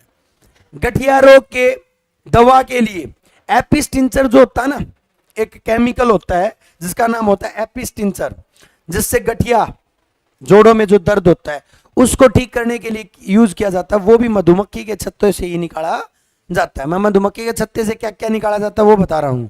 एक तो हम शहद वगैरह मोम वगैरह तो लेते हैं, एक एपिस्टिंचर क्वेश्चन भी पूछा जा सकता है, गठिया रोग के उपचार में किसका प्रयोग किया जाता है, एपी, एपी मधुमक्खी, रूट वर्ड है ये, याद रखिएगा। उसके बाद एक छत्ता है तो उसके अंदर एक ही रानी होगी भाई, ये बहुत इंपॉर्टेंट है। रानी कितनी होगी, एक होगी। 10% क्या होंगे, नर होंगे, और 90% क्या होंगे, नपुंसक होंगे, श्रमिक होंगे, काम कर रहे होंगे पूरे के पूरे छत्ते के अंदर। क्लियर भाई, ये एग्रीकल्चर हुई ना, सॉरी एनिमल हस्बेंड्री हुई है। अभी एग्रीकल्चर बाकी है। पानी दे रहे थे, कौन दे रहा था, दे दो। चले भाई, लो साइड के उधर बैठ जाऊंगा।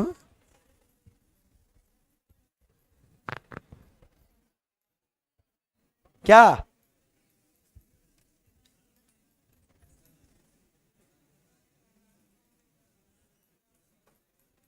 क्या कह रहे हैं, पूछना भाई। स्टार्ट रखू ना, मैं तो स्टार्ट ही रखूंगा सर।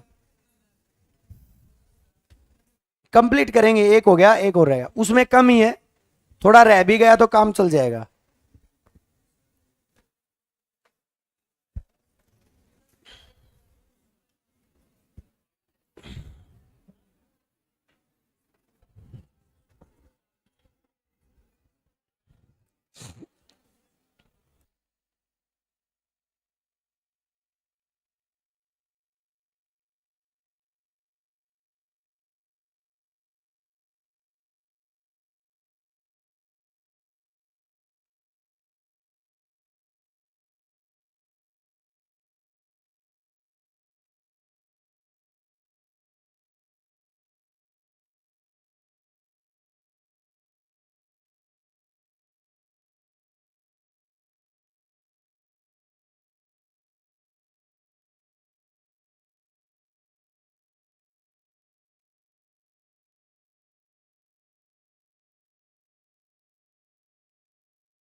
चलिएगा भाई, कृषि भाई, एग्रीकल्चर, एनिमल हस्बेंड्री कंप्लीट हो गई। कृषि की बात करते हैं भाई। आप सभी को पता होगा एग्रीकल्चर जो है इंडिया के अंदर, जब इंडिया को, भारत को आजादी मिली, उस टाइम पर देश को चलाने में सबसे बड़ा योगदान होता था किसका? एग्रीकल्चर का। जीडीपी में सबसे ज्यादा योगदान होता था। हालांकि आज के टाइम पर तो सेवा क्षेत्र का सबसे ज्यादा योगदान हो गया है, कृषि का योगदान कम हो गया है। उसका भी रीजन कहीं ना कहीं जो है गवर्नमेंट्स की पॉलिसीज रही हैं। ऐसा नहीं है केवल इंडिया डेवलपमेंट कर रहा है इसलिए जो है एग्रीकल्चर का योगदान कम हुआ है, नहीं। अमेरिका वगैरह देशों में एग्रीकल्चर का बहुत ज़्यादा योगदान है, लेकिन इंडिया थोड़ा एग्रीकल्चर के क्षेत्र में थोड़ा पीछे रह गया। उसके रीजंस को भी हम देखेंगे। एग्रीकल्चर भाई वो आप इकोनॉमिक्स में कर लीजिएगा, बजट भी आया है अभी हाल ही में, तो जो बजट आया उसमें एग्रीकल्चर का इकोनॉमिकल सर्वे जरूर करिएगा, क्योंकि हरियाणा के अंदर सबसे ज्यादा जो क्वेश्चन पूछे जाते हैं ना वो इकोनॉमिकल सर्वे से क्वेश्चन पूछे जाते हैं। शायद आपने नोट नहीं की होगी ये चीजें, आप प्रीवियस ईयर उठा के देखना, इकोनॉमिकल सर्वे से अच्छे खासे क्वेश्चन पूछे जाते हैं, तो आप कर लीजिएगा। देखिएगा, सबसे पहले हम बात करते हैं खाद्यान्न फसलों के बारे में। खाद्यान्न का मतलब, हाँ, अन्न जो हम खाते हैं उनकी देश में 66% पर जो है खाद्यान्न फसलें उगती हैं। क्योंकि भारत ये नहीं चाहता हम व्यापार करेंगे, हम तो ये चाहते हैं बस खान का काम चल जाए, सिस्टम फिट है। तो भारत के अंदर 66% पर जो है खाद्यान्न फसलें जो है उगाई जाती हैं, जिसमें मेनली चावल, गेहूं और दाल। अनाजों में भी ऐसा नहीं, अनाज तो बहुत से हैं, लेकिन इंडिया में चावल, गेहूं और दाल, दलहन जिसको हम बोलते हैं, उनमें प्रमुख अनाज की तरफ चलते हैं और जल्दी जल्दी जो है इसको करने की कोशिश करेंगे। मुख्य अनाज में सबसे पहले हम लेते हैं ओरिजा सैटिवा। क्या लेते हैं भाई? ओरिजा सैटिवा। धान से क्वेश्चन आने की संभावना, अगर एग्रीकल्चर से क्वेश्चन आया, मैं गारंटी लेता हूं धान से क्वेश्चन आएगा। धान अब लगाए जा रहे हैं, टाइम चला हुआ, और एग्जामिनर कहीं ना कहीं, एग्जामिनर के मन में ये चीजें जरूर रहती हैं। करंट से जो क्वेश्चन उठने की संभावना बहुत ज्यादा रहती है, तो धान सबसे ज्यादा जरूरी है। धान जिनके अंदर से चावल निकलते हैं, मेनली कई क्षेत्रों में इसको जीरी भी कहते हैं। क्या बोलते हैं? जीरी। पहली बात तो एक बात याद रखना, धान की पौध लगाई जाती है, धान का बीज नहीं बोया जाता। धान की क्या लगाई जाती है? पौध लगाई जाती है। ऐसे करके बीज से पौधा बना लिया जाता है और उस पौधे को उखाड़कर जो है पानी के अंदर जो है लगाई जाती है। धान तर एरिया में लगाए जाते हैं। तर का मतलब जहां पानी बहुत ज्यादा है। हालांकि हरियाणा गवर्नमेंट धान को न लगाने के लिए, कि कोई धान न लगाए, उसके लिए पैसे दे रही है कि आप, हाँ, 7,000 रुपए दे रही है कि आपको धान नहीं लगाने हैं। क्यों नहीं लगाने हैं? क्योंकि भारत के पास इतने रिसोर्सेज नहीं है पानी के, नहीं कोई नहर है। एक यमुना नहर है वो जो भारत के एक छोर से बहती है, लेकिन धान तो हम मेनली अगर इस एरिया को छोड़ दें, दक्षिण भारत को, और सब जगह धान लगाए जाते हैं, जिससे जो ट्यूबवेल्स वगैरह जो चलते हैं, जिससे जो जमीन का जो पानी है उसका जो स्तर जो है वो बहुत नीचे जा रहा है। इसलिए हरियाणा गवर्नमेंट जो है धान न लगाने के लिए जो है किसानों को 7,000 रुपए दे रही है। भाई तुम 7,000 रुपए लो, धान नहीं लगाने तुमने। उसका रीजन समझ गए होगे क्यों नहीं लगाना चाह रही, ताकि, तो धान के बारे में सुन लो भाई, बहुत इंपॉर्टेंट है। सबसे ज्यादा जो धान है वो ऑस्ट्रेलिया में लगाए जाते हैं। कहां पर? ऑस्ट्रेलिया में। और इसका उत्पादन सबसे ज्यादा कहां पर होता है? दो चीज होते हैं, उत्पादकता और उत्पादन। लगाए तो जाते हैं लेकिन उससे माड़ा मसाला नहीं आता। भाई मैंने लगा तो दिए बहुत ज्यादा एरिया में, ऑस्ट्रेलिया करता है सेम, बहुत ज्यादा एरिया में लगा देता है, लेकिन उसका उत्पादन नहीं आता। यानी कि जितने एरिया में लगाया है उतने एरिया में से उतना माल नहीं आता। हम बहुत ज्यादा कंफ्यूज रहते हैं, सर ये उत्पादकता और उत्पादन में क्या फर्क है? क्या फर्क है? यही फर्क है भी। मैंने ज्यादा एरिया में लगाया, मान के चलो एक तो मैंने लगाया 1 किले में और एक उस लड़के ने लगाया 1 किले में। मैंने 1 किले में धान पैदा किए 50 मन, इतने तो ये जानते होंगे, और उसने करे कितने? 70 मन। सॉरी, मन ने 2 मन लगाए, उसमें ने 1 मन लगाए, उसने 70 मन पैदा करे, मन ने 50 मन। जमीन किसके पास ज्यादा थी? मेरे पास, यानी कि मेरी उत्पादकता की है ज्यादा, लेकिन उत्पादन की है भाई, लिया तो मैंने के है, निकाला के कम। तो इस प्रकार उत्पादकता ऑस्ट्रेलिया की ज्यादा है, लगाव ऑस्ट्रेलिया ज्यादा है, लेकिन उत्पादन कौन ज्यादा करे है? चावल कौन ज्यादा बनाओ है? धान किसके पास ज्यादा है? बोआ कौन ज्यादा, मतलब कोनी, धान किसके पास ज्यादा हो है? चीन के पास ज्यादा हो है। अगर मैं बात करूं भारत की, भारत में सबसे ज्यादा धान कौन लगाओ है? बताओ भी। पश्चिम बंगाल। कौन लगाता है? अगर मैं बात करूं हरियाणा की, तो हरियाणा में सबसे ज्यादा धान कौन लगाता है? करनाल लगाता है। तो ये बात याद रखिएगा, ऑस्ट्रेलिया, चीन, पश्चिम बंगाल और करनाल तक जो है हम आ चुके हैं। यहां पर अगर मैं बात करूं, ये उष्ण आर्द्र कटिबंधीय फसल है। इसका मतलब क्या है? उष्ण आर्द्र कटिबंधीय फसल का मतलब जहां पर तापमान के साथ पानी यानी कि बारिश की जरूरत होती है। तापमान भी चाहिए, ह्यूमस भी चाहिए, ह्यूमिडिटी भी चाहिए और पानी भी चाहिए, ऐसी फसल है। यानी कि इस फसल को उगाने के लिए लगभग 30 से 35 डिग्री सेल्सियस तो टेम्परेचर चाहिए, यानी कि सर्दियां में नहीं हो गया। उसके साथ पानी भी चाहिए, मतलब ऊपर तक घाम पड़ना चाहिए और नीचे तक पानी रहना चाहिए।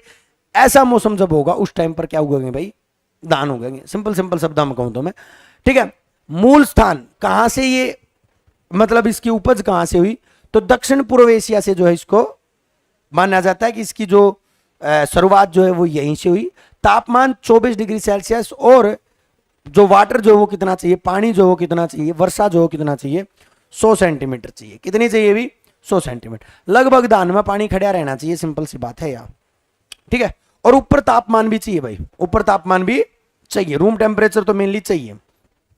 उसके बाद अगर मैं बात करूं बीज की मात्रा की, तो देखो अगर सीधी बुआई कराएंगे, हालांकि सीधी बुआई कभी भी धान की होती नहीं है, लेकिन पहला तो बोना ही पड़ेगा, उसके बाद ये तो उसकी पौध होंगी।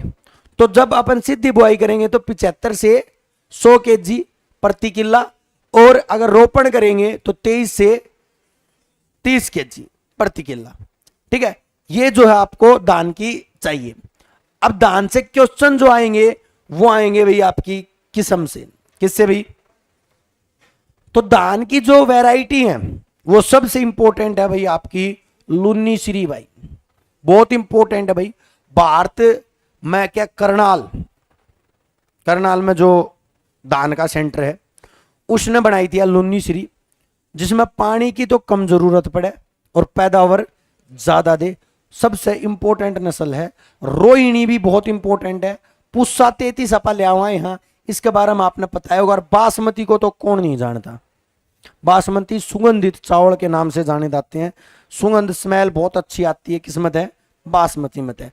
और जो है आपका माही सुगंधा ये भी इंपॉर्टेंट है। राजेश्वरी, जया, रत्ना, ये सारी की सारी आपकी किसकी किस्म है? चावल की। इसमें आपको बासमती, माही सुगंधा, राजेश्वरी, पुस्सा 33, रोहिणी और लुन्नीश्री, ये तो आपको याद रखनी ही रखनी है। वैसे जितनी भी ये नस्ल हैं सारी की सारी इंपॉर्टेंट ही हैं, सारी वो नहीं है कि जो क्वेश्चन ना ही आ सके, ऐसा नहीं हो सकता। श्री विधि सुन लेना। श्री विधि क्या होती है? लुन्नी श्री से ही ली गई थी। श्री विधि क्या होती है? धान की अधिक उत्पादन और कम पानी की आवश्यकता के लिए हेनरी डे लाउलानी द्वारा मेडागास्कर एक जगह है में श्री विकसित की गई। इसको मेडागास्कर विधि भी कहते हैं। सुनिएगा श्री विधि क्या है। श्री विधि के अंदर हम क्या करते हैं, कम पानी में ज्यादा धान उपज करने की एक विधि है, जो कहां पर विकसित की गई? मेडागास्कर नाम की जगह पर। कहां पर है मेडागास्कर?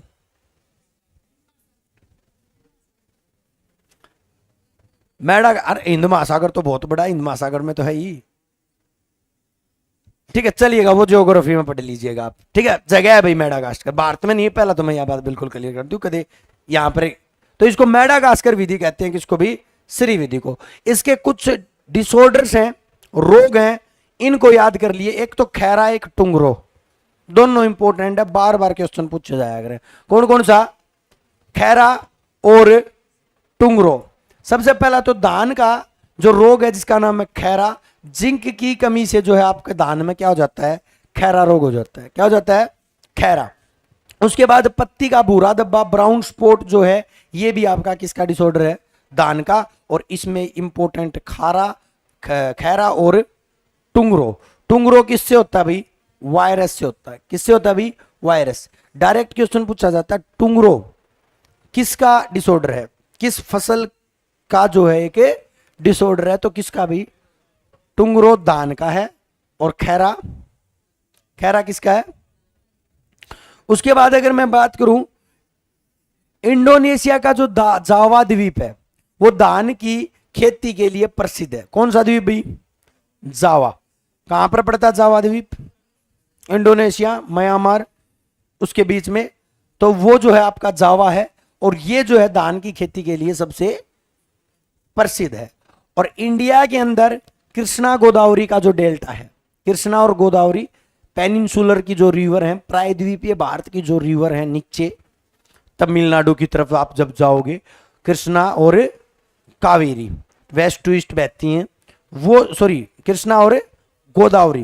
गोदावरी को तो आप जानते ही होंगे, दक्षिण गंगा इसको हम कहते हैं, सबसे बड़ी गंगा, सबसे बड़ी दक्षिण भारत की रिवर है। तो वहां पर जो है चावल बहुत ज्यादा उगाया जाता है। इसको भारत का चावल का कटोरा कहा जाता है। किस डेल्टा को, कृष्णा गोदावरी डेल्टा। वैसे सबसे ज्यादा चावल कहां पर होता है, पश्चिम बंगाल में होता है। हरियाणा में कहां पर होता है, करनाल में होता है। हरियाणा का चावल का कटोरा किसको कहा जाता है, करनाल को कहा जाता है। गोल्डन राइस भाई, ब्राउन राइस नहीं, गोल्डन राइस। ब्राउन राइस में तो प्रोटीन ज्यादा होता है। एक होता है ब्राउन राइस, लाते हो ब्राउन राइस।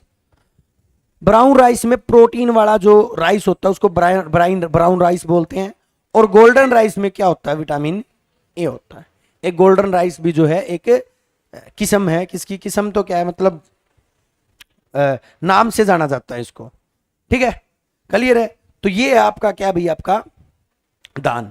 तो दान में इतना ज्यादा कुछ है नहीं, आपको दो तीन इसकी किस्मों को याद रखना है। कौन सी किस्म क्या है, कब बोया जाता है, कैसी फसल है ये, खरीफ की फसल है। दान कैसी फसल है, खरीफ की। गर्मियों में मेनली बोया जाता है, पानी की जरूरत होती है, तापमान भी जो इसके ऊपर रहना चाहिए। ये सारी बात, लुन्नी श्री वगैरह जो है आपकी, ये किस्म जो है वो आपको ये याद रख लेनी है। खैरा और टुंगरो ये डिसऑर्डर याद रख लेने हैं, काम आपका जो है चल जाएगा। उसके बाद अभी आपका गेहूं, ट्रिटिकम एस्टिवम। ट्रिटिकम एस्टिवम, इसका साइंटिफिक नाम जरूर याद रख लीजिएगा। क्या नाम है, ट्रिटिकम एस्टिवम। ट्रिटिकम एस्टिवम कहां से आया ये, गेहूं की उपज कहां से हुई है, दक्षिण तुर्की से। गेहूं कहां से आया है, तुर्की से। एक 9th क्लास में शायद हम चैप्टर भी पढ़ा करते थे, इंग्लिश में होता था शायद, तुर्की से गेहूं। गेहूं जो है तुर्की से आया, दक्षिण तुर्की से। ठीक है। और जो गेहूं में जो है ना ये 42 गुणसूत्र होते हैं, ये साइंस का इफेक्ट है। वैसे वैसे आप याद रखिएगा 42 chromosomes are present in wheat. ठीक है, गेहूं में कितने होते हैं, 42। अपने अंदर कितने होते हैं, कितने होते हैं, अच्छा 46 होते हैं क्या, फिर ठीक है। 23 पेयर्स, पेयर्स में होते हैं। ठीक है। अच्छा, अपने अंदर ऑटोसोम कितने होते हैं, ऑटोसोम। आपसे क्वेश्चन पूछा जाए, how many autosome chromosome are present in human body, कितने ऑटोसोम होते हैं, कोई 22, कोई 44, 22 जोड़े। हाँ, इसमें से 44 जो होते हैं वो सेम होते हैं, मेल एंड फीमेल को इन्हीं को ऑटोसोम बोलते हैं। ठीक है, चलिएगा कोई नहीं। ये जो है आपकी शीतोष्ण कटिबंधीय फसल है, यानी कि सर्दियों में होने वाली जो है ये फसल है, रब्बी की फसल इसको हम कहते हैं। 10 से 25 सेंटीमीटर तापमान चाहिए और 80 सेंटीमीटर के करीब जो है क्या चाहिए, इसमें पानी चाहिए। उसके बाद बीज की बुआई, एक पूरा का पूरा 1 हेक्टेयर में 100 किलो बीज जो है वो किसका लग जाएगा, किसका भाई, गेहूं का लग जाएगा भाई। गेहूं में ग्लूटोन नाम का प्रोटीन पाया जाता है। क्वेश्चन पूछा गया था क्या, कोई बोल रहा है क्या, 60-65 किलो लगेंगे, मैं भी कंफ्यूज हूं।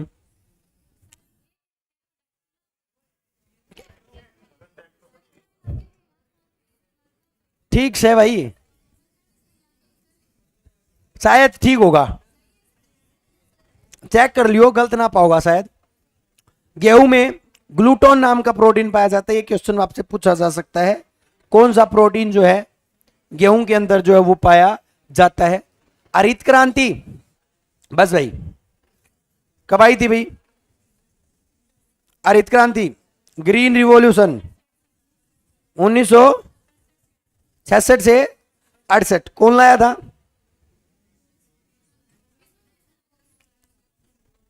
बोर लोग, और भारत में स्वामीनाथन। इन्होंने डिसाइड किया था हरित क्रांति से कि अनाज की जो पैदावार है उसको बढ़ाएंगे हम, और बढ़ाने के लिए उन्होंने बहुत कुछ किया। तो और किसी की तो पैदावार बढ़ी नहीं, लेकिन हरित क्रांति में सबसे अच्छा जो रिजल्ट दिया वो किसको दिया? गेहूं को। हरित क्रांति का सबसे अच्छा प्रभाव जो है किसमें देखने को मिला भाई? गेहूं को। गेहूं के कुछ डिसऑर्डर हैं, और सबसे इंपॉर्टेंट डिसऑर्डर जो है वो है गेहूंसा। क्या नाम है अभी? गेहूंसा। लेकिन गेहूंसा नाम से नहीं जाना जाता, इसको फ्लेरिस माइनर के नाम से जाना जाता है। किसके नाम से? फ्लेरिस माइनर के नाम से जो है जाना जाता है गेहूंसा। गेहूं का मामा भाई, गेहूं का मामा, सॉरी ये भी खरपतवार है, ये गेहूंसा। खरपतवार समझते हो? हाँ, जो हाँ खरपत को मारता है, जो मतलब गेहूं के अंदर जो अनवांटेड चीजें उगती हैं उनको क्या करता है? खत्म करता है। उसको हम क्या बोलते हैं? खरपतवार। तो आपका फ्लेरिस माइनर, जिसको हम क्या बोलते हैं? गेहूंसा, ये गेहूं का प्रमुख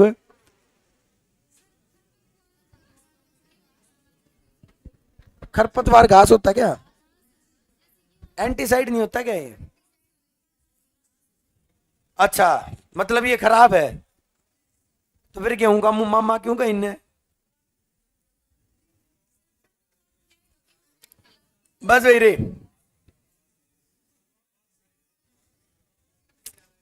नहीं, खरपत होता वो, खरपतवार, खरपत को मारने वाला।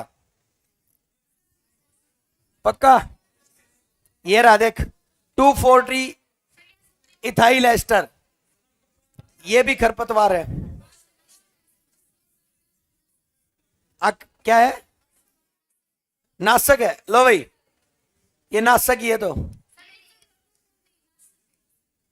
ये नहीं है ऊपर वाला? पक्का? लो भाई, ऊपर वाला भी नाशक है। अरे किसी का मामा खरपतवार हो सके कि? सोच के देखो भाई, इसने नू कहा गेहूं का मामा आयो, तो गेहूं खातर अच्छा होगा, खराब तो नहीं हो सकता भाई। सिंपल देखो, हिंदी में हो सकता है ये भाई, हाँ वो कृष्ण वाला हो सके है, कंस हो सके है। सुन लो मेरी बात, हो सकता है हिंदी में इसको, ये एंटीसाइड है, ये दोनों के दोनों, गेहूंसा भी और 2,4-D इथाइल एस्टर भी। और वैसे इतनी देर अगर आपसे डिबेट हो गई तो चेक ही कर लेते इतनी देर में, गुच्छेदार घास है। और ये चेक ही कर लो भाई, जल्दी, क्विक। अरे क्या हो गया? ये सब रहेगे, मान जाऊंगा, रुक जाओ 1 मिनट 2 मिनट, में मना नहीं कर रहा भाई, मैं कह रहा हूं उसको बता, कह रखिए वो कर रहा है, चीजों को कर रहा है।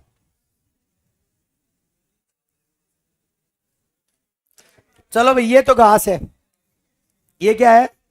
घास है, ठीक है भाई, ये तो घास है भाई, ठीक है भाई। खराब गेहूं का मतलब गेहूं के लिए खराब है ये, मतलब गेहूं का मामा खराब है। गेहूं का मामा क्या है? खराब है, सिंपल सी बात है। ये शायद स्प्रे मिलेगी, देख, पक्का। यह लड़की इस तरह बताने लग रही है, एग्रीकल्चर वाले लग रही है बोले, पक्का बताने लग रही है जी। चलो भाई, कोई दिक्कत को नहीं, मान लो, मैं ना तो नहीं कर रहा हूं, जल्दी बता भाई। ओए भाई, चुप भाई, भैया तो दवाई है, या लड़की नु गजी रेट भी बताऊंगे जब मानोगे तो। मान ली, दवाई है भाई, ये इसको खत्म करेगी। ठीक है, क्लियर है। चलिएगा बस, ज्यादा ज्यादा इतनी इतना टाइम नहीं दे सकते हम किसी एक चीज को। ठीक है, तो इसको ये खरपतवार नासी लिख देता हूं इसको, ले भाई। ठीक है, वो खरपतवार है, वो घास है बस भाई। प्रमुख किस्म देख लो भी। कल्याण सोना जानते होगे, इसने तो जानोगे। कंचन, गिरजा, सोनालिका, ये तो पुरानी है बहुत ज्यादा। सोनालिका, सुजाता। अरे भाई खेतों से प्रेम करने लग जाओ, 4-5 नंबर मिल जाएंगे। ठीक है, और भाई वो तो आजकल तो कौन साल था, 3077। पहला तो खूब चाल लिया करता। भवानी, ठीक है, पुस्सा, ये सारे के सारे जो है आपके किसी हैं 829, 420, 311, 562, सोनारा 64, ये सारे के सारे क्या भी आपके गेहूं की किस्म है। गेहूं की क्या है, किस्म है। कोई ऊंचा है, कोई लंबा है, कोई छोटा है, किसी की बाड़ी मोटी है, किसी की बाड़ी पतली है, किसी की लंबी है। समझ रहे हो, ये सारी किस्म है किसकी भाई, गेहूं की, जो आपको याद करनी पड़ेंगी। और कुछ जो है इसका पॉइंट नहीं है। उसके बाद आ जाओ प्रमुख रोग के ऊपर। इसमें एक रोग तो भाई रस्ट, RUST, रस्ट किससे फैलता है? गेहूं का रस्ट जो है वो किससे होता है भाई? तो लिख लो भी, गेहूं का रस्ट जो किससे होता है? कवक से। किससे हो भाई?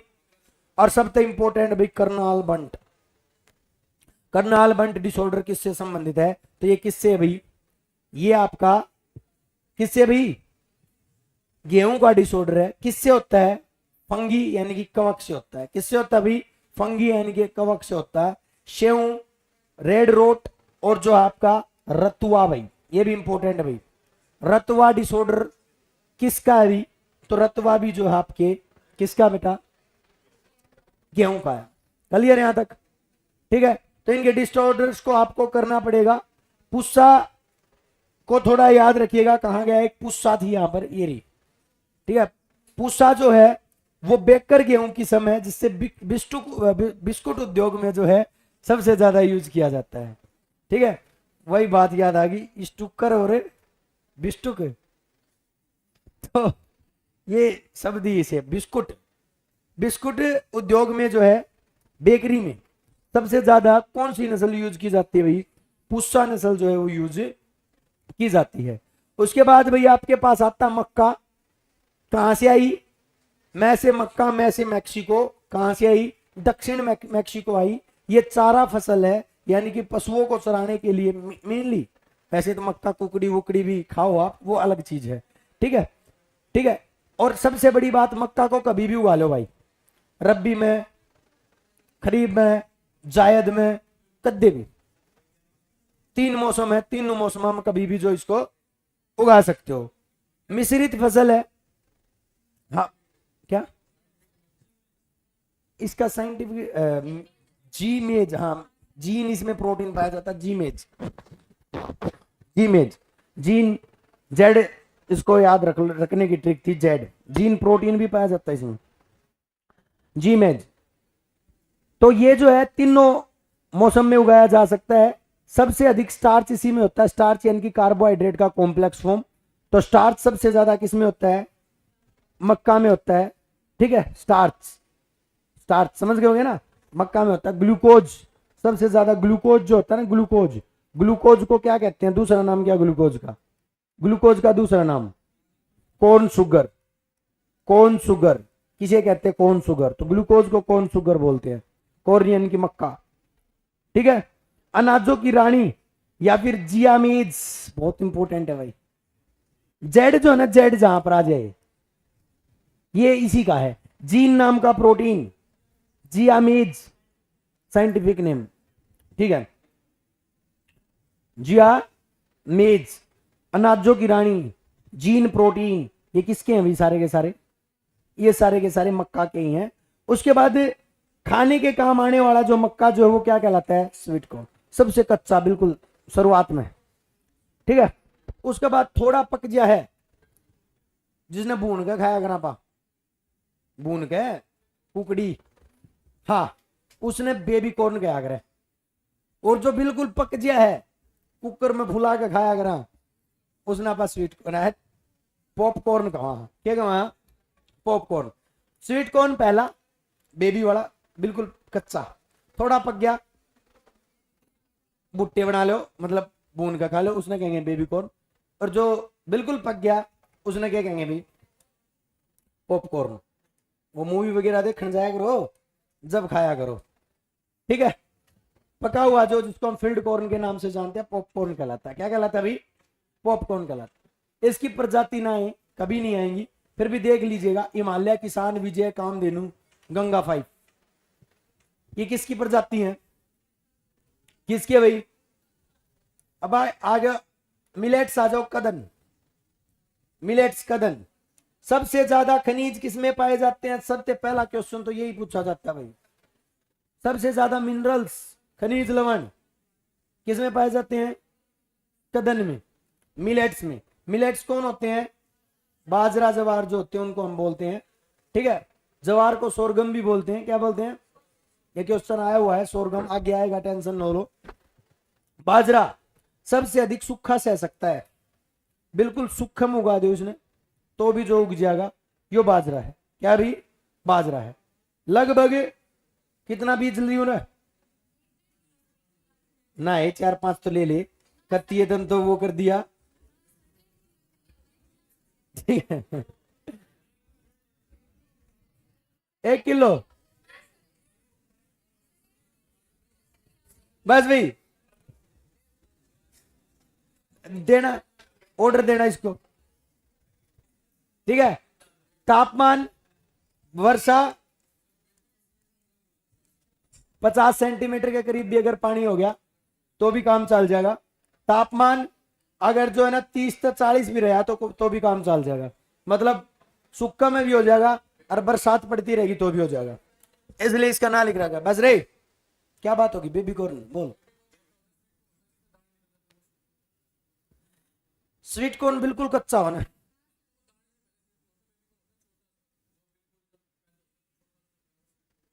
नहीं उस बेबी कॉर्न तो जो पक्के जो भुट्टे बनाते हैं ना पा उसको बेबी कॉर्न।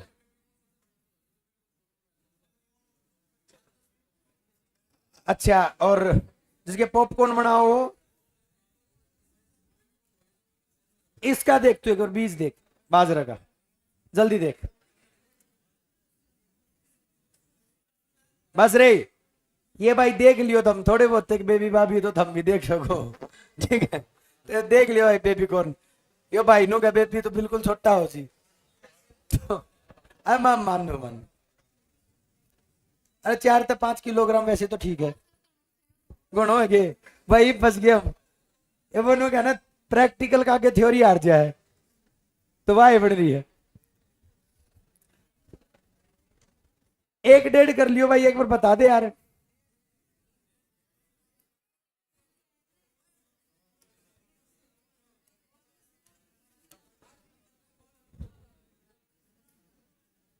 चलो भाई अभी के लिए ना ये लड़की इतने कॉन्फिडेंस से बता रही है 4 से 5 है ना 4 से 5 है तो मैं हेक्टेयर की बात कर रहा था, हेक्टेयर पूछा जाएगा।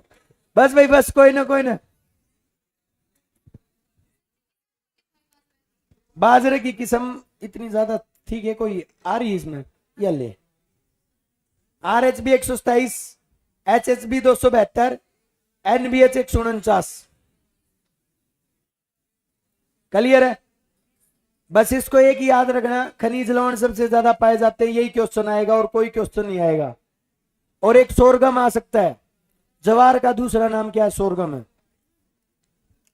दलहनी दलहनी ये क्वेश्चन आजकल जो है ना जो पिछली बार पूछे गए थे इनके परिवार के नाम पूछे गए थे। जो दलहनी फसल जो है दाल वाली वो किस परिवार से बिलोंग करते हैं तो ये लेग्यूम परिवार से बिलोंग करते हैं। किस फैमिली का पौधा भी दलहन दाल लेग्यूम से। 11 पौधे देख लो क्या क्या जो है दालों में आते हैं। मटर दाल में आओ भाई, सोयाबीन भी दाल में आओ है, मूंगफली मेथी दाल दाल तो सही चना मसूर मोठ उड़द ठीक है। चना राजमा, गवार, गवार और जवार फर्क है। जवार मिलेट्स है और यहां पर गवार दलहन है। ओ हरियाणा वासियों, गवार, अरे मैं फसल का नाम बता रहा हूं भाई।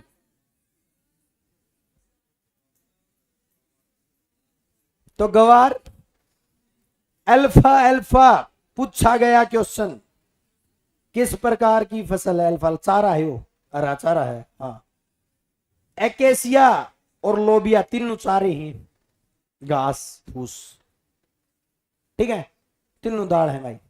दलहन, सॉरी दाल नहीं, दलहन।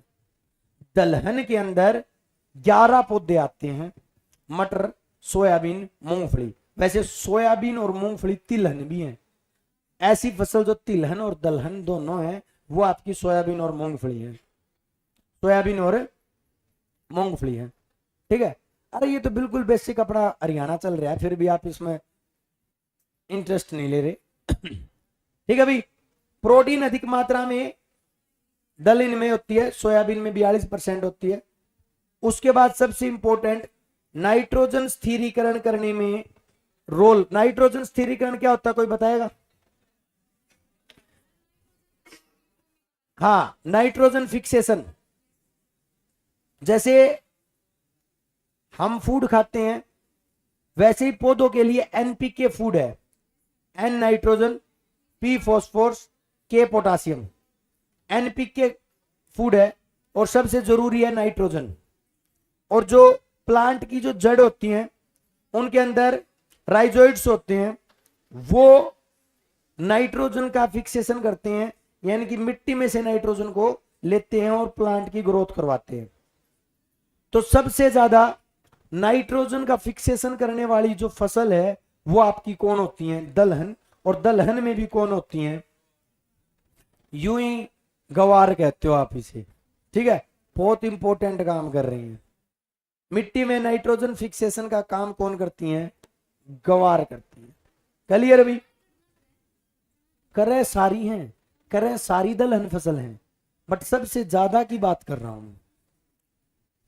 उसके बाद लोबिया, मूंग, गवार, ये सारे के सारे क्या भाई? हरा चारा है। तो दलहन कितनी है भाई? 11। याद रखियो, आपसे पूछा जा सकता है ऐसे ही, मटर किस प्रकार की फसल है, ऐसे करके क्वेश्चन। उसके बाद है गवार। भारत में 90%, यानी कि विश्व में सबसे ज्यादा क्या पाई जाए ना, क्या बोई जाए?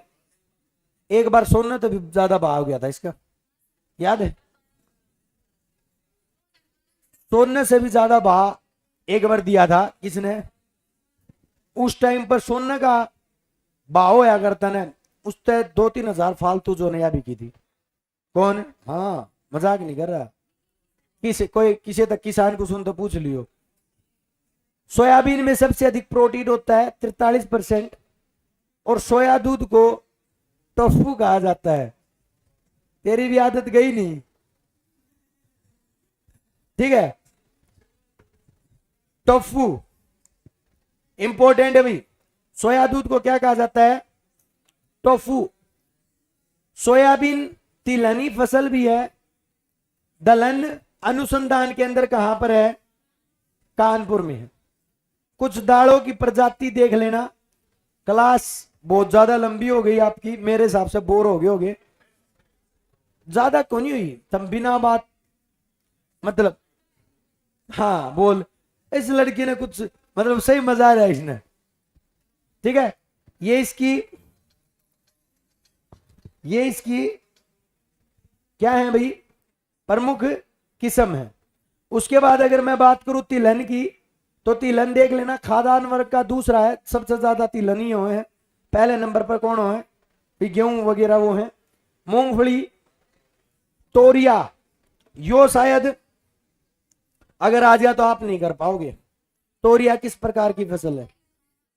हाँ, ये तिलहन है।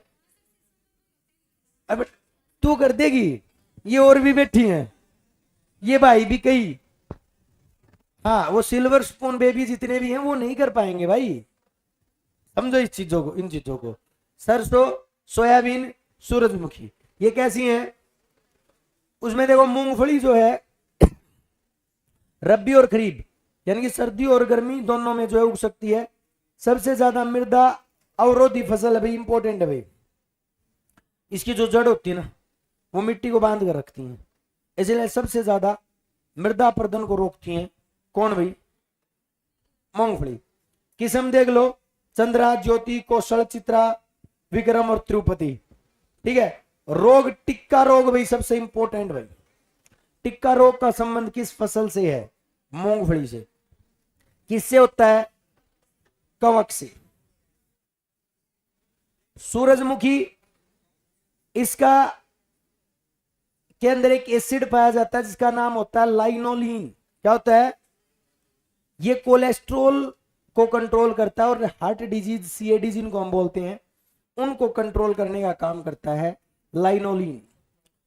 सरसों जो है जिसमें तोरिया और राई आती हैं, ये आपकी क्रूसीफेस कुल का पौधा है।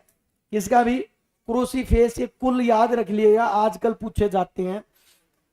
इसके अंदर एक एसिड होता है जिसका नाम होता है इरूसिक एसिड। इरूसिक एसिड जो होता है वो बॉडी के लिए हानिकारक होता है। ठीक है। सरसों वगैरह देख लीजिएगा, इनकी किस्म वगैरह ये सारी चीज मिल जाएंगी। अलसी जो इसको फ्लैक्स को कहते हैं, ओमेगा 3 इसके अंदर पाया जाता है। व्यापारी फसल देख लीजिएगा, जैसे कि कपास है, इसका नाम माल वेसी कुल से है। ये 210 दिन पाड़ा रहित ऋतु चाहिए इसने, जिसमें पाड़ा नहीं पड़ना चाहिए। ठीक है। महालक्ष्मी, जयलक्ष्मी, सुजाता, देवीराज और कंबोडिया, ये इसकी के किस्म के नाम है। कपास को सफेद सोना कहते हैं। रेशे की लंबाई जो होती है 5 सेंटीमीटर अधिकतम होती है। सफेद मक्खी इसके लिए खतरनाक है भाई। ठीक है। सफेद मक्खी लगी तो पता भी नहीं चलेगा, क्योंकि सफेद दे कपास और सफेद दे खा जाएगी भाई। अंगमारी और ब्लैक आर्म जो इसके रोग हैं, जो किससे होते हैं? जीवाणु से। बिनोला और खल से अलग करने की प्रकृति, मतलब जो आपकी कपास होती है उसमें बीच में बीज हो जिन्हें बिनोला कहा करें। ठीक है। और उस बिनोला में से खल अलग करना, मतलब उस बिनोला ने पीस दिए हैं, तेल अलग हो जाए और खल अलग हो जाए, उसने क्या करें? ओटना क्या करें? क्या करें? ओटना। ये थोड़ा इंपॉर्टेंट है, ओटना क्वेश्चन पूछा गया था। कदे आप ये सोचो ओटना तो कोई और चीज हो है। ठीक है। उसके बाद आपका जूट, जूट जो है टिली एसी, एसी में रहा अगर जूट, तो टिली एसी कुल का सदस्य है। इसके लिए एक विधि है, उसको आपको याद रखना, रेटिंग। रेटिंग में क्या होता है? पतिया, रेशा और गोंद, इन सभी को अलग करना क्या कहलाता है? रेटिंग कहलाता है। गन्ना है, गन्ना और ग्रेमिनी एक ही बात है। रेड रोट, इसकी स्टेम रेड हो जाती है, ये इससे संबंधित है। C4 पौधा भी ये क्वेश्चन इंपॉर्टेंट है, क्योंकि ये 4 कार्बन पदार्थों से मिलकर बना होता है, कार्बनिक कंपाउंड से बना होता है। कौन भी? आपका गन्ना। ठीक है। और ये छोटे छोटे रह गए भी, आप कर ही लोगे, अब तो कर लेना भी, बागवानी में है। और वैसे तो फ्रूट वगैरह भी डाल रखे इसमें, सारे के सारे केला, सेब, सब चीज डाल रखी है। आप खा लियो भाई। ठीक है। खा लोगे ना, थोड़ा रहेगा, कोई दिक्कत कोई नहीं। केले सेब जो है इनने मतलब पॉइंट टू पॉइंट लिख रखा है, जो एग्जाम ओरिएंटेड है। और ये पीडीएफ आपने मिल जाएगी। ठीक है। आपका ग्रुप में भी डलवा दूंगा, मेरे टेलीग्राम ग्रुप में पहले से पड़ी है, फिर डाल दूंगा। ठीक है। तो अभी के लिए इतना ही है, इसको बंद कर दियो भाई, मैं कर दूंगा।